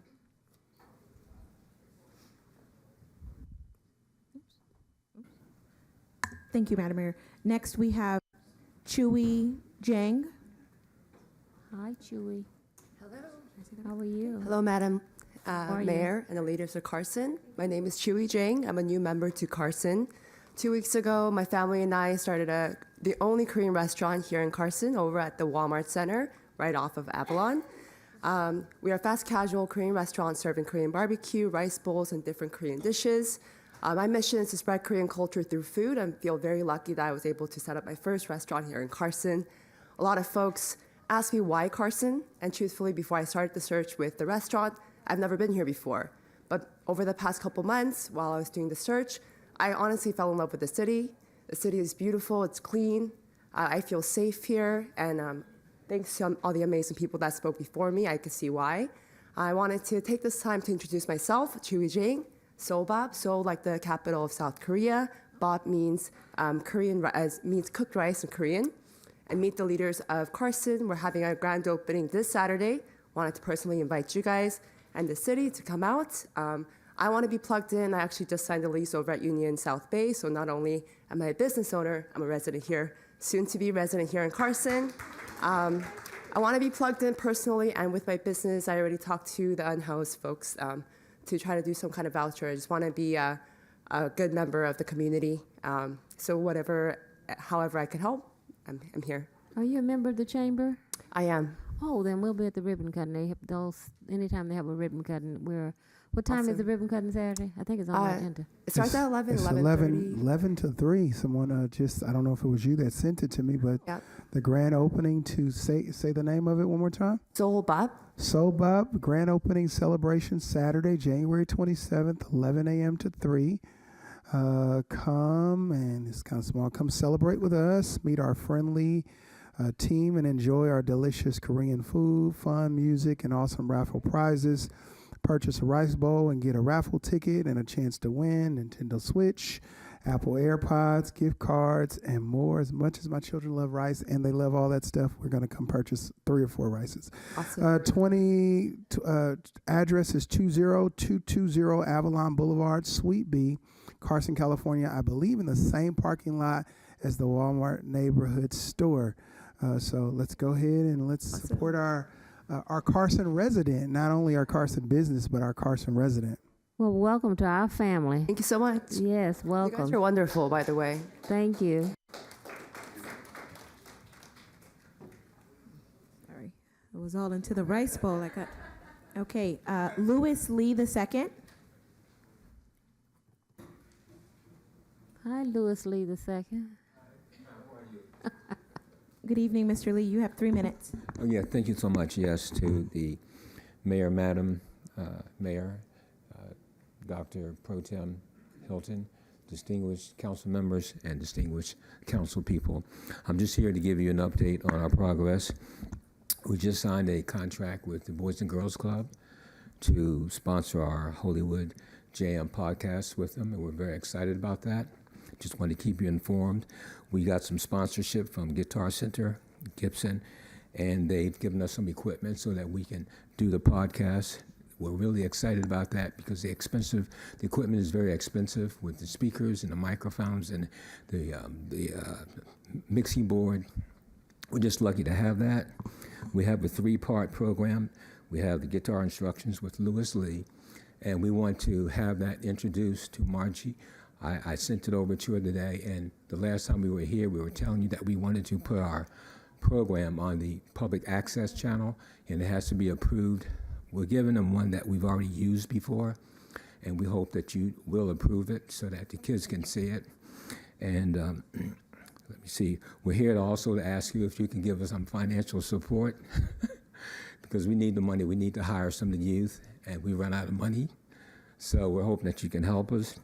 I want to say to Councilmember Hicks, I'm a guitarist by trade. I went to USC. I have a bachelor's degree in jazz studies, a master's in education, but I've worked with Sister Sledge and Mariah Carey, and I've seen Luther. And when I heard you last at the celebration saying, if you ever want a gig, just let me know because you are good. Just wanted to say that, yeah. And also, the approval of the guitar lessons. We just want to get this going as soon as we can, as quickly as we can. So we submitted something to Marjorie so we can get it on public access. We've already done this before in the Redondo Beach, Hermosa Beach,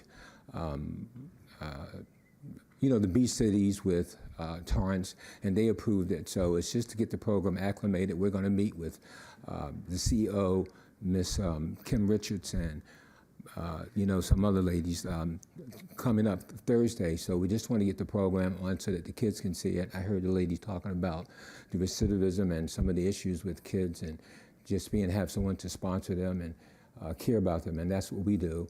I appreciate your time and your patience, and thank you so much. Have you met with our director of Parks and Recreation? They have an enrichment program.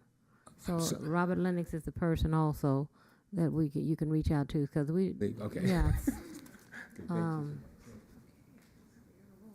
Because we're looking for these type of classes in our city programs. It could be, thank you. So someone will be reaching out to you, okay? You're welcome. Okay, thank you, Madam Mayor. Next, I have Jessica Abaya.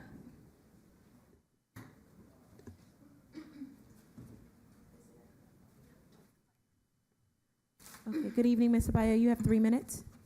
Okay, perfect. Good evening, Madam Mayor, Mayor Pro Tem, and City Council. My name is Jessica Abaya, and I am a community service provider, and I'm part of Connected to Lead, a nonprofit. The purpose of my public comment is to just bring forth an announcement about a free program for all LA County residents between the ages of 16 to 21. This program is called Youth Work Program, which focuses on leadership development, professional development, and financial literacy. The program is 8 weeks. It's absolutely free, no costs, and the start date is February 1st. We have a partnership with the Carson Gardena YMCA. We are entering our 2nd year of Youth Work Program. Again, it's absolutely free. February 1st is the start date. For those who are viewing the City Council online or at home, February 1st, the meeting is once a week, every Thursday for 2 hours. Location is going to be at the 1000 Artesia Boulevard, Gardena, California, Carson Gardena YMCA. This program is helpful for our young people. In fact, did you know that 19%, 1 in 5 Gen Z, those who were born in 1996 to 2012, did not feel comfortable during the interview process, that they brought mom and dad with them to the actual interview? Employers who interviewed the Gen Z recent grads mentioned that they struggled with eye contact. So, all the more important for Youth Work Program. We offer cutting edge training that meets the students exactly where they are at and their readiness for change. Some of the questions that we ask is, do you know the 5-part practice to prepare for the interview? Do you know why teamwork is important? Managing conflicts. Do you know embracing diversity? Is it a catch-all term or is it an attitude? So again, if you want more information, my email is jabaya@connectedtolead.org. You can also find us on our social handles, Facebook and Instagram. And with this, I'll end here. Thank you so much. And Robert Lennox again. On a roll. I mean, just business Thank is you. booming. Thank you, Madam Mayor. Next, we have Daniel Valdez.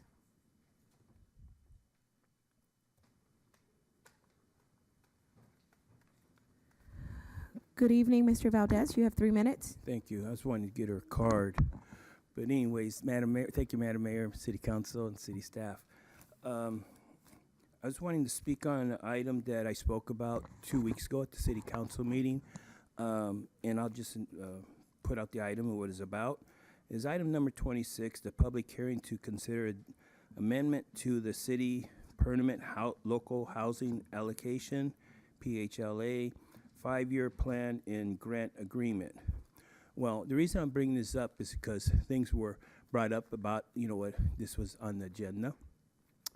And it was nice that was said that between Councilman Deere and our city manager that there's going to be up to $15,000 that will be given out to people facing homeless. That includes the mobile home parks. And when I was speaking 2 weeks ago, I was speaking for Imperial Avalon that they are facing homeless in the soon future. And also it was added that they could get up to $2,500 a month subsidized for if they get apartment or wherever they go. Well, I think that was really great hearing that. But the one thing, it isn't saying how it's going to be done. And saying that, the people from Imperial would like to know is how are they going to find out? How are they going to be contacted? In any way, can you elaborate? That way it'd be said on television and they be watching, they can do something. Does anybody can do? Mr. City Manager, through Robert Lennox, can he respond to that? Yeah, thank you, Madam Mayor. Sir, yes, absolutely. The program has actually been around for probably about 2 years, if not a little longer. But staff is aware, and they're working with our PAO to issue press release, and then they can contact some of those mobile home park owners to distribute a little more information about the program that is available right now. So we're going to get additional info out to those that are still remaining and give them options to enroll and register to take advantage of the program. Well, I'm glad to hear that. Just these were not said at the meeting that, so we're all wondering why. But I'm very grateful you said that, and thank you, Madam Mayor. Thank you very much. You have a nice evening. Thank you for coming out. Madam Mayor, so if Dr. Lennox could elaborate, you say you're going to get the message out to the mobile home park residents. How are you going to do that? Are you going to mail them a letter, call them on the phone, knock on their door? Yeah, we actually because do. they were asking me, how do they get the information? Thank you, Councilman Deere. Yes, we do have a roster of all of those mobile home parks and their contact information. We've been reaching out already, but we'll follow up a little bit more. I think we've been working also with the city attorney's office, who maintains a pretty. Yeah. So each one will be contacted, right? I have personally told the HOA president, vice president, I've told the HOA members. I have made sure their attorney understands it, and I've put it in writing to the attorney, explaining it and asking the attorney to share the information. We've had meetings with a special master that's looking at special cases. Again, I've gone over it, and so if the HOA or their attorneys are not sharing it with the remaining residents, that would be very sad. I know the park owner has also informed, our relocation consultants actually have informed them, the park owner has informed them, but I think it would not hurt to go ahead and reach out and do it one more time. I think there's about 30 households left in the park maybe, so they could really benefit from this. Yeah, there may be some that are not members of the HOA, so you need to outreach to every resident regardless of membership. Dan, for more information, because it's not on the agenda, Dr. Lennox again. Your 3 minutes are up. Your 3 minutes are up. No, they didn't. There's your guy. Thank you. Let's see. Madam Mayor? Yes. Last but not least, we have Kim Cortado. Kim. I like that term, last but not least. That's kind of nice. Good evening, Madam Mayor, Council, staff, Kim Cortado, Parks and Recreation Commission. Just briefly, we did the Martin Luther King celebration event, and that was a great event. I mean, I've been to many, and for some reason, the one this year, it just hit different. I don't know what it was, but I think it was more of the history for me that I really didn't know a lot about, but I mean, it was great. Staff did a great job as always on that. We do have coming up on February 23rd, the Black History Month celebration that will be at the event center on February 23rd. That right now is more of a save the date. I don't have a time on that yet, but next council meeting I will come with the time. This Thursday we do have the Parks and Recreation Commission meeting, and we will be doing the City Champs Awards on Thursday. That will be at the event center in the Dominguez room. Also, I just wanted to mention, I know it was an agenda item, but I'm really happy to see that March 31st, the cameras will be installed. And Councilman Deere did mention Reflections Park, but we still do have 3 other mini parks. We have, a total of 16 parks in the city. So hopefully phase 2 will have our mini parks included on the surveillance camera, because those do get tagged and a lot. And I do have, or I did when I was the chair for Parks and Rec, the commissioners who had the big park that had the mini park attached to it, I asked them to go to the mini park and do a check on that as well, because that is a part of their thing. And I'll bring that up on Thursday, but I just want to say thank you for getting the cameras and all that up. YMCA, senior lunches, my phone's down right now. So senior lunches 5 days a week, 11:30 till 12:30. Stop on by the event center and have a great night. Well, thank you for that report. Mr. City Manager, we've only had the Women's Issues Commissioner come in Public Relations. They should all be making a report to us on something. I see the written reports. Okay. But thank you, Kim, for coming out, making your report. All communications, council members request to add items to the future agendas. All I'm good. I communications. brought mine up last time. Yeah, the ordinance. Our city attorney is working on that. Street takeover. Yes. Oh yeah, it's almost. Okay. All communications council members. MPT. Thanks, Madam Mayor. I wanted to, I know that February is coming up, and in light of Black History, we'll be celebrating Black History all month long. Shortest month, but we'll still celebrate. I wanted to, and maybe this is a question for the city attorney, I wanted to acknowledge the outstanding accomplishments of our mayor. She happens to be the first African-American female and the mayor of Carson, and she served our city with class and integrity, and as executive council member and now mayor. For the first time in Carson's history, the mayor's leadership has caused us, under her leadership, to have a healthy reserve. Streets are being repaired. But I didn't want to do, I wanted to maybe check to see if that was possible to acknowledge her. I know that it's her job to do what she's doing, but I do think as we celebrate history, sometimes people like to celebrate history when you die, but I think it would be incumbent on us to celebrate the history that we have right before us. But I wanted to know, checking with the city manager, if we can do something like that, but through the city attorney, because I wanted to make sure we could do something like that. Thank you, Mayor Pro Tem. We'll look and research, and then we'll get back to you on how that could be done from a legal perspective. Thank you, sir.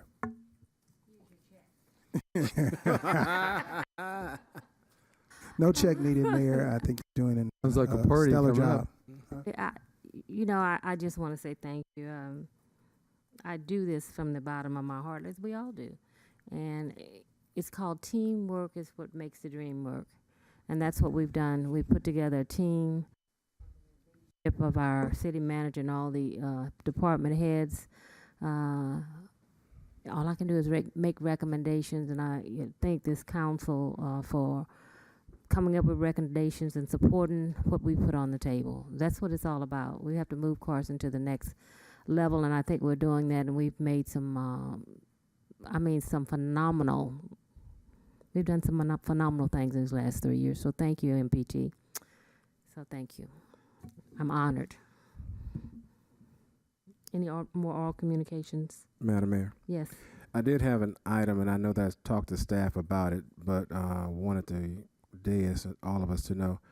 There's been issues with our condominiums in our city through HOAs, and there seems to be something awry with many of our HOAs in our community, and we're starting to get many of our condos looking shabby.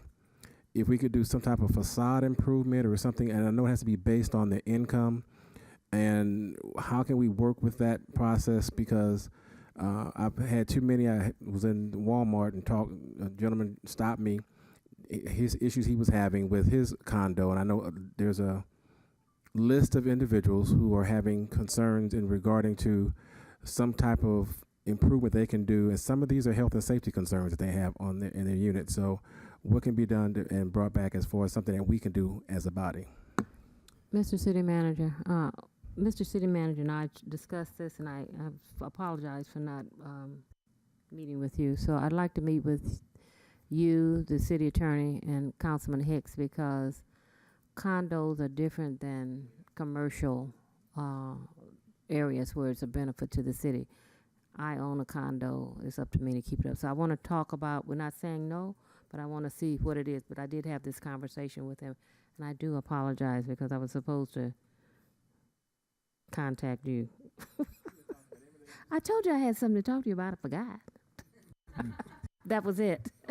That was it. So, Mr. City Manager, coordinate our calendars with our age or We'll do that, please, so Mayor. we can and involve the city attorney in this because there's some other legal issues involved in this.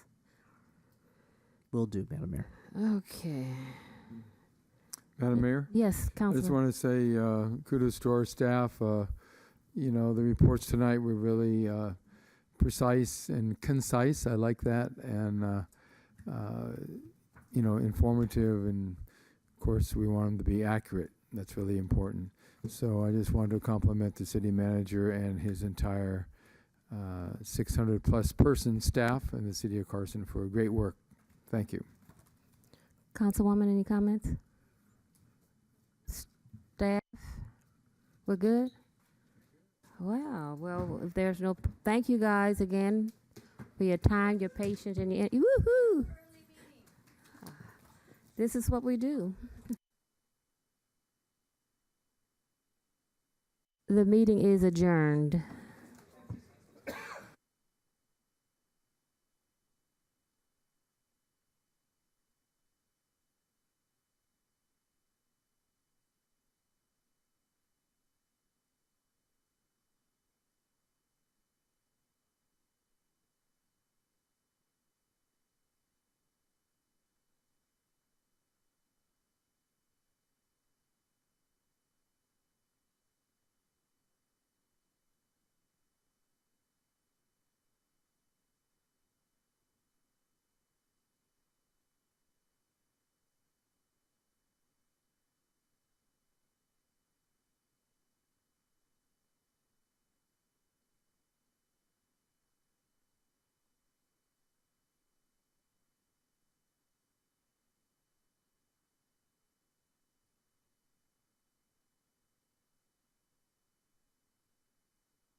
Well, good evening, everyone. Today is Tuesday, January 8th, and I'm calling to order the City of Carson Housing Authority Successor Agency and City Council meeting. I'm going to turn this meeting over to our Mayor Pro Tem, who will be the chairperson for this evening's meeting.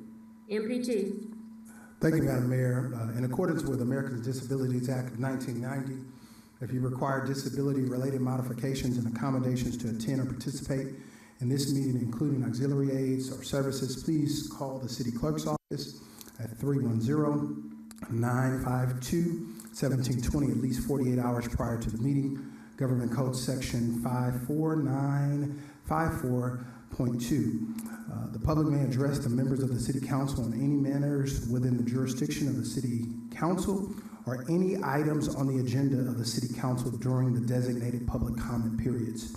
There will be 2 oral communication sessions, one for agendized items and one for the other non-agendized items. The oral communication portion on the agenda is limited to a duration of 1 hour unless otherwise approved by the City Council.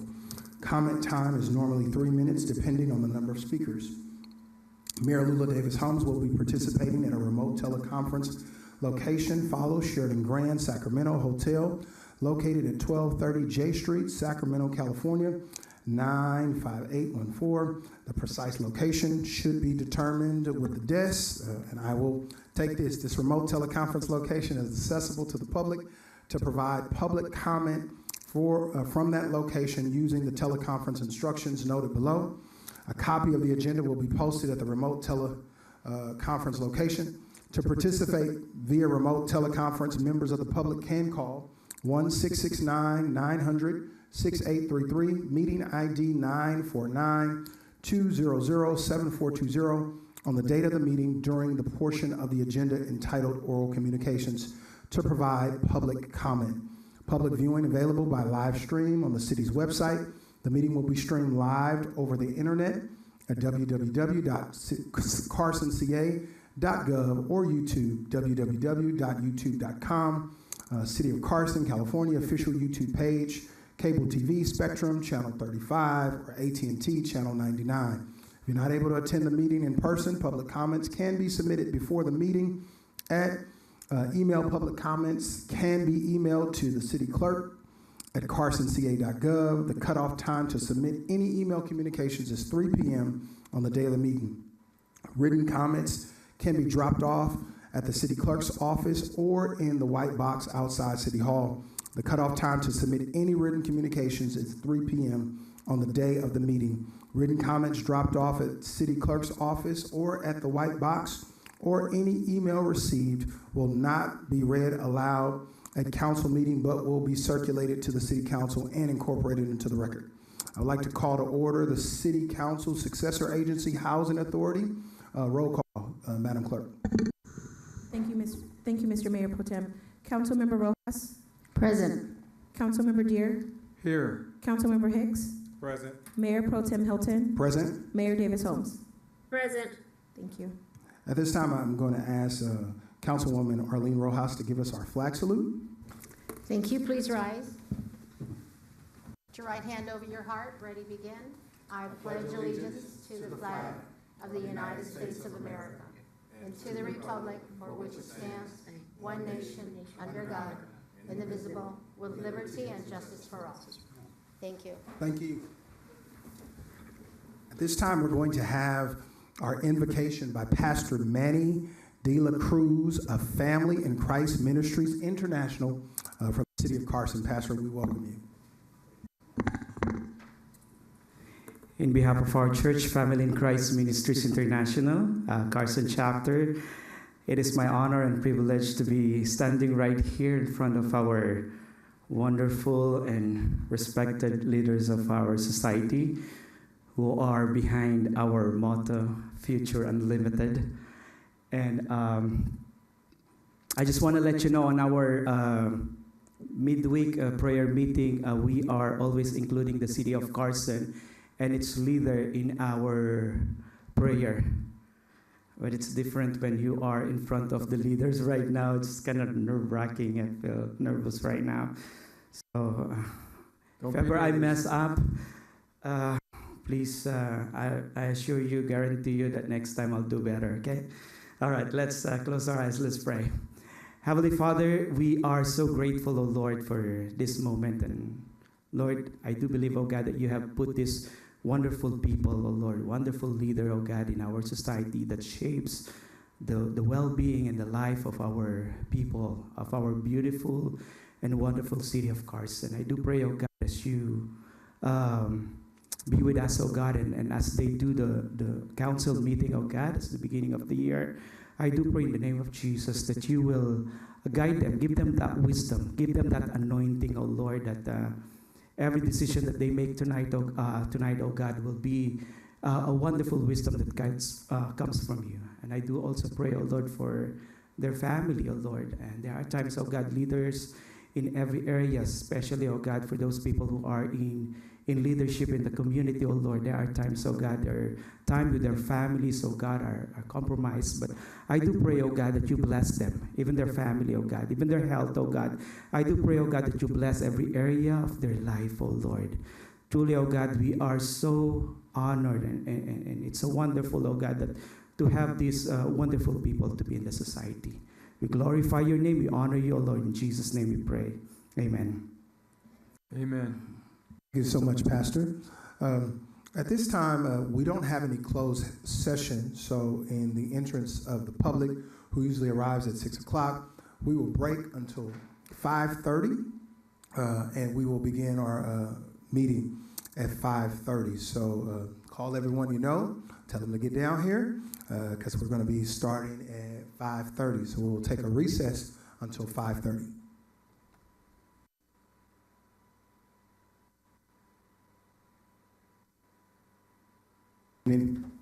Good evening, everybody. The time is now 5:30, and I said that we would recess until 5:30.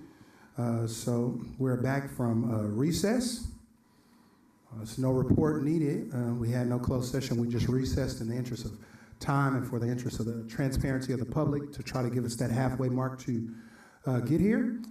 So at this time, for those who may be tuning in, our mayor is doing the meeting remotely. It has already been stated for you who may just be tuning in. This time we're going to have a report from our Captain Jones of the Carson Sheriff Station.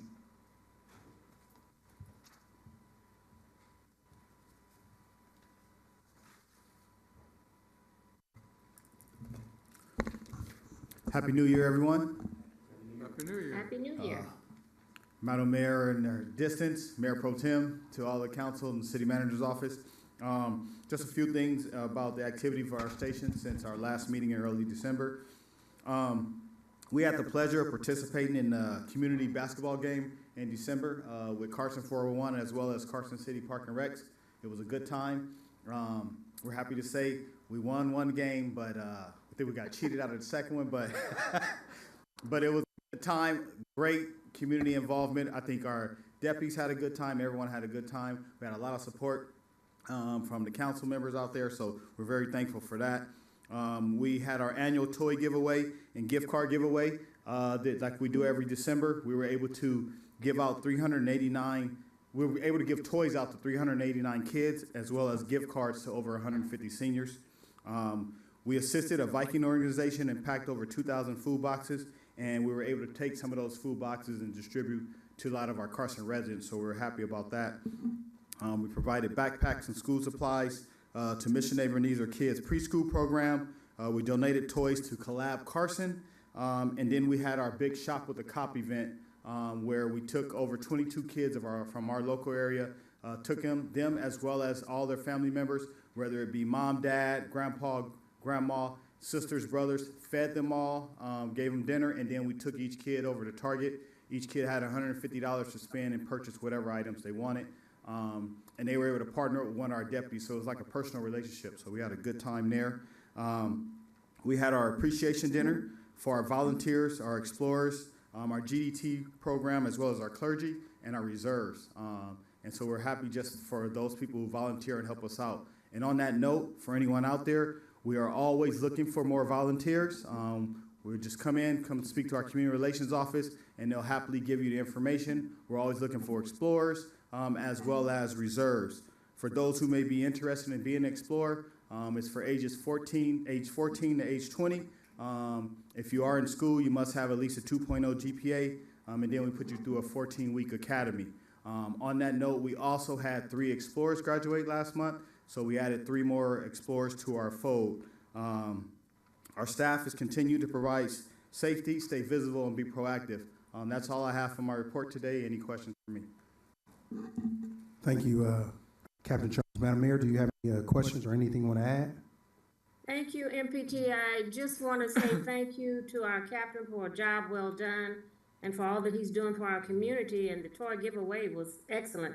300 plus, 389 kids, and the $150 gift cards. I should have been in line for that to go shopping. But I just want to say Happy New Year to you, and let's kick this 2024 year off. Thank you, Madam Mayor. Any of my other council colleagues have anything they want to say, chime in with? MPT? Yes, sir. Yeah, just, Captain, you did a good job on the basketball court. I saw you out there. Good example for your deputies and other management staff there that played, and it was a great positive event for the community. So thank you and all of your team members for participating. It's not, remember, if you win or lose, it's how you play the game. Thank you. We had a good time. Thank you so much, Councilmember Deere. Any other council colleagues? Thank you. Happy New Year. Happy New Year. Thank you so much for your incredible partnership in protecting our community. There's an article that came out this week, potentially the extended stay being taken over by Project Roomkey. We would love for maybe at the next meeting for you to report to the residents how we plan to make sure that the area is still full of safety. We do know that there are some unhoused citizens that we need to maybe look after. However, at the same time, safety is our priority. And so maybe the next time when you come, that's next week. Maybe when you come next week, you can possibly just talk about what we can do to make sure that we combat, to make sure it's still a safe haven for people to walk. There are a number of businesses right there in that circumference and in that community. So it's my hope that our law enforcement will look out for us and look out for Carson. Yes, sir. Thank you so much. MPT. Go ahead, Madam Mayor. Yes, MPT, that extended stay was bought by Weingart Foundation. Right now, the activity that's going on there has nothing to do with the purchase. I think it's a management problem because the hotel sold on December 20th. So want to sit down, MPT, you and I, and discuss how we're going to proceed and what our priorities are, if we can get some considerations when they do start remodeling, because that's going to be a permanent for homeless people. And we want to make sure that our Carson residents, our veterans, and our students at Cal State Dominguez Hills gets first priority. And once this hotel has been remediated, but to Captain Jones, they have not started moving residents in. Everyone that's up there right now is based upon management's decision to let it in. And I know we've been getting a lot of complaints about what's the activity that's going on there. So we'd like to sit down with you, MPT and I, and then we want to meet with the Weingart Foundation nonprofit as to what our expectation, what we'd like to see. Okay? Yes, ma'am. Thank you. I want to say thank you, Captain, but just for the point of the public, I know some public may say, hey, why are you letting them come into our community? These new state laws prohibit cities from directly blocking certain things or directly, so it is our hope to work with the wine gardens to make our community safe and to make sure that we're on the same page. But we want to sit down with the wine gardens before they come and make sure that we meet with them. Thank you so much, Captain. We appreciate you. Keep doing a stellar job. Keep doing what you're doing, protecting our community. Thank you so much. Thank you, and thank you for the support. At this time, we're going to have a report from Assistant Chief. It doesn't look like Chief Bennett, but he sent someone on his behalf, so we'll let him introduce himself.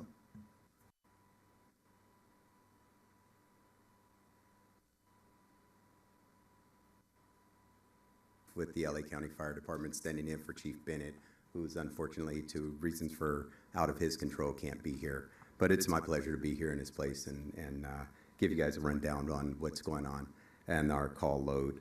For the month of December 2023, we had 27 fires in the city of Carson, 5 of which are working fires. So there's a difference between people calling and us actually showing up and there actually being something of significance other than something small or nothing at all. 741 medical rescues, 7 hazmat responses or hazardous materials incidents, 14 service calls, 231 good intent calls, which is just a sometimes mistaken call for someone thinking that, oh, this restaurant is on fire when it's really just the restaurant cooking and starting up a grill or something and getting smoke. And then 35 false alarms that we had as well.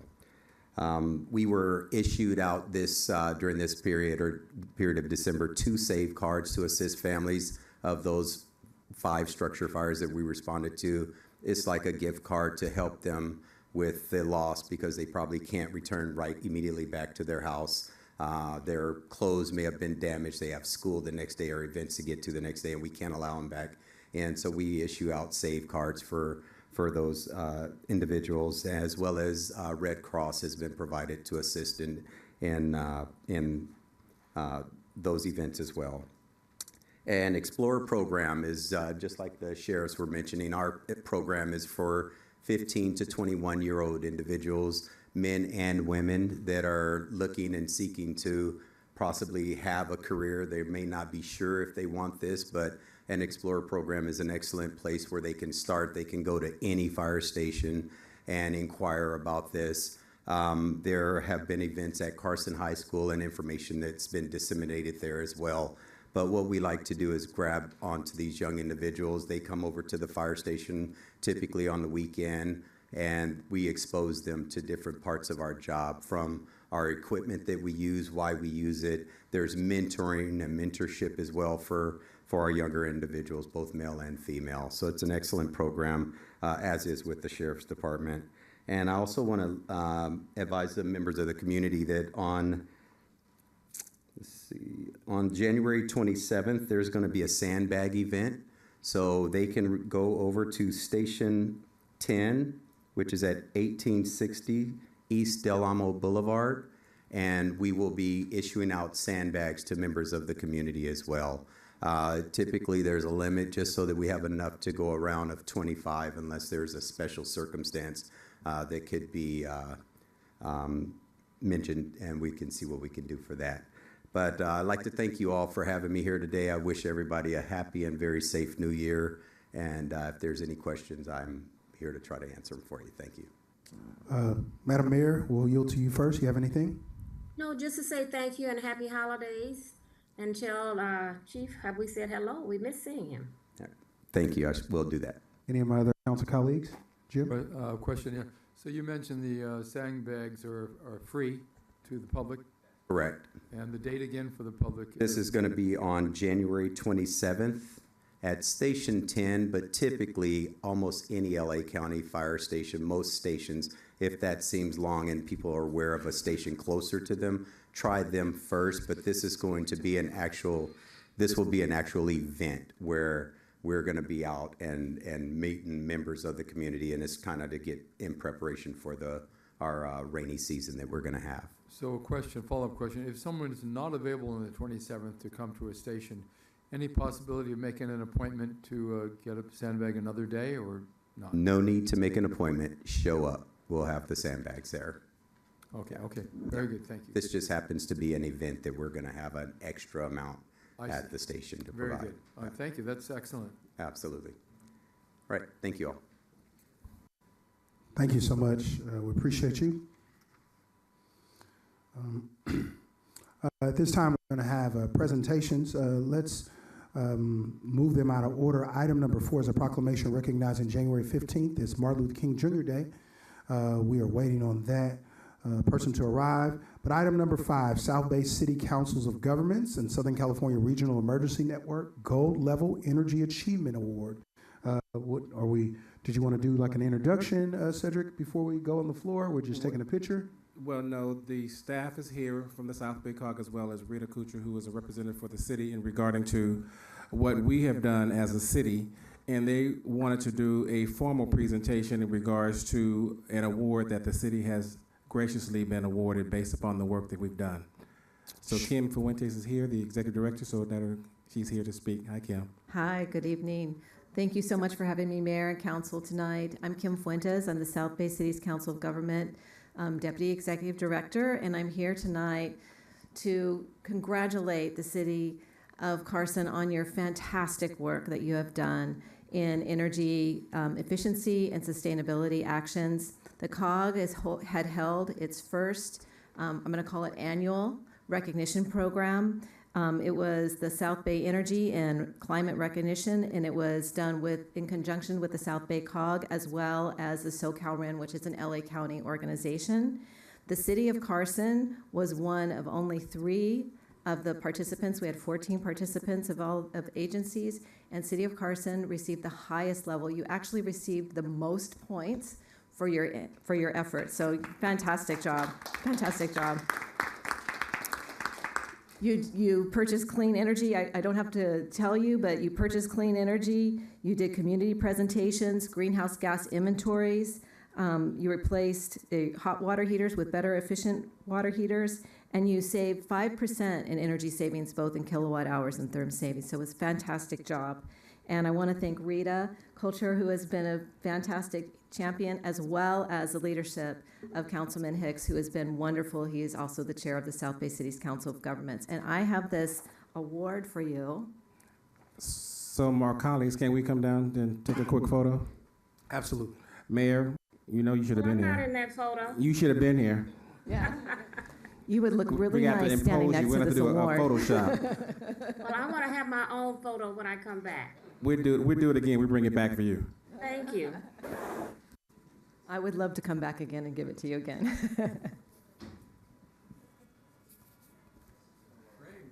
Yeah, it's beautiful. Anybody else? Great. Do you have anybody else? Great. President, I want you to stand. Right here, there you go. President or who represents? Oop. Come on.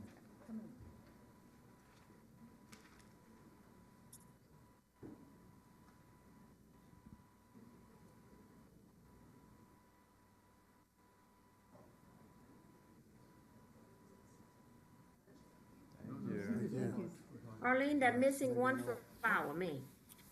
Go ahead, Mayor. I said they're missing one of our flowers, me, so they have to come back.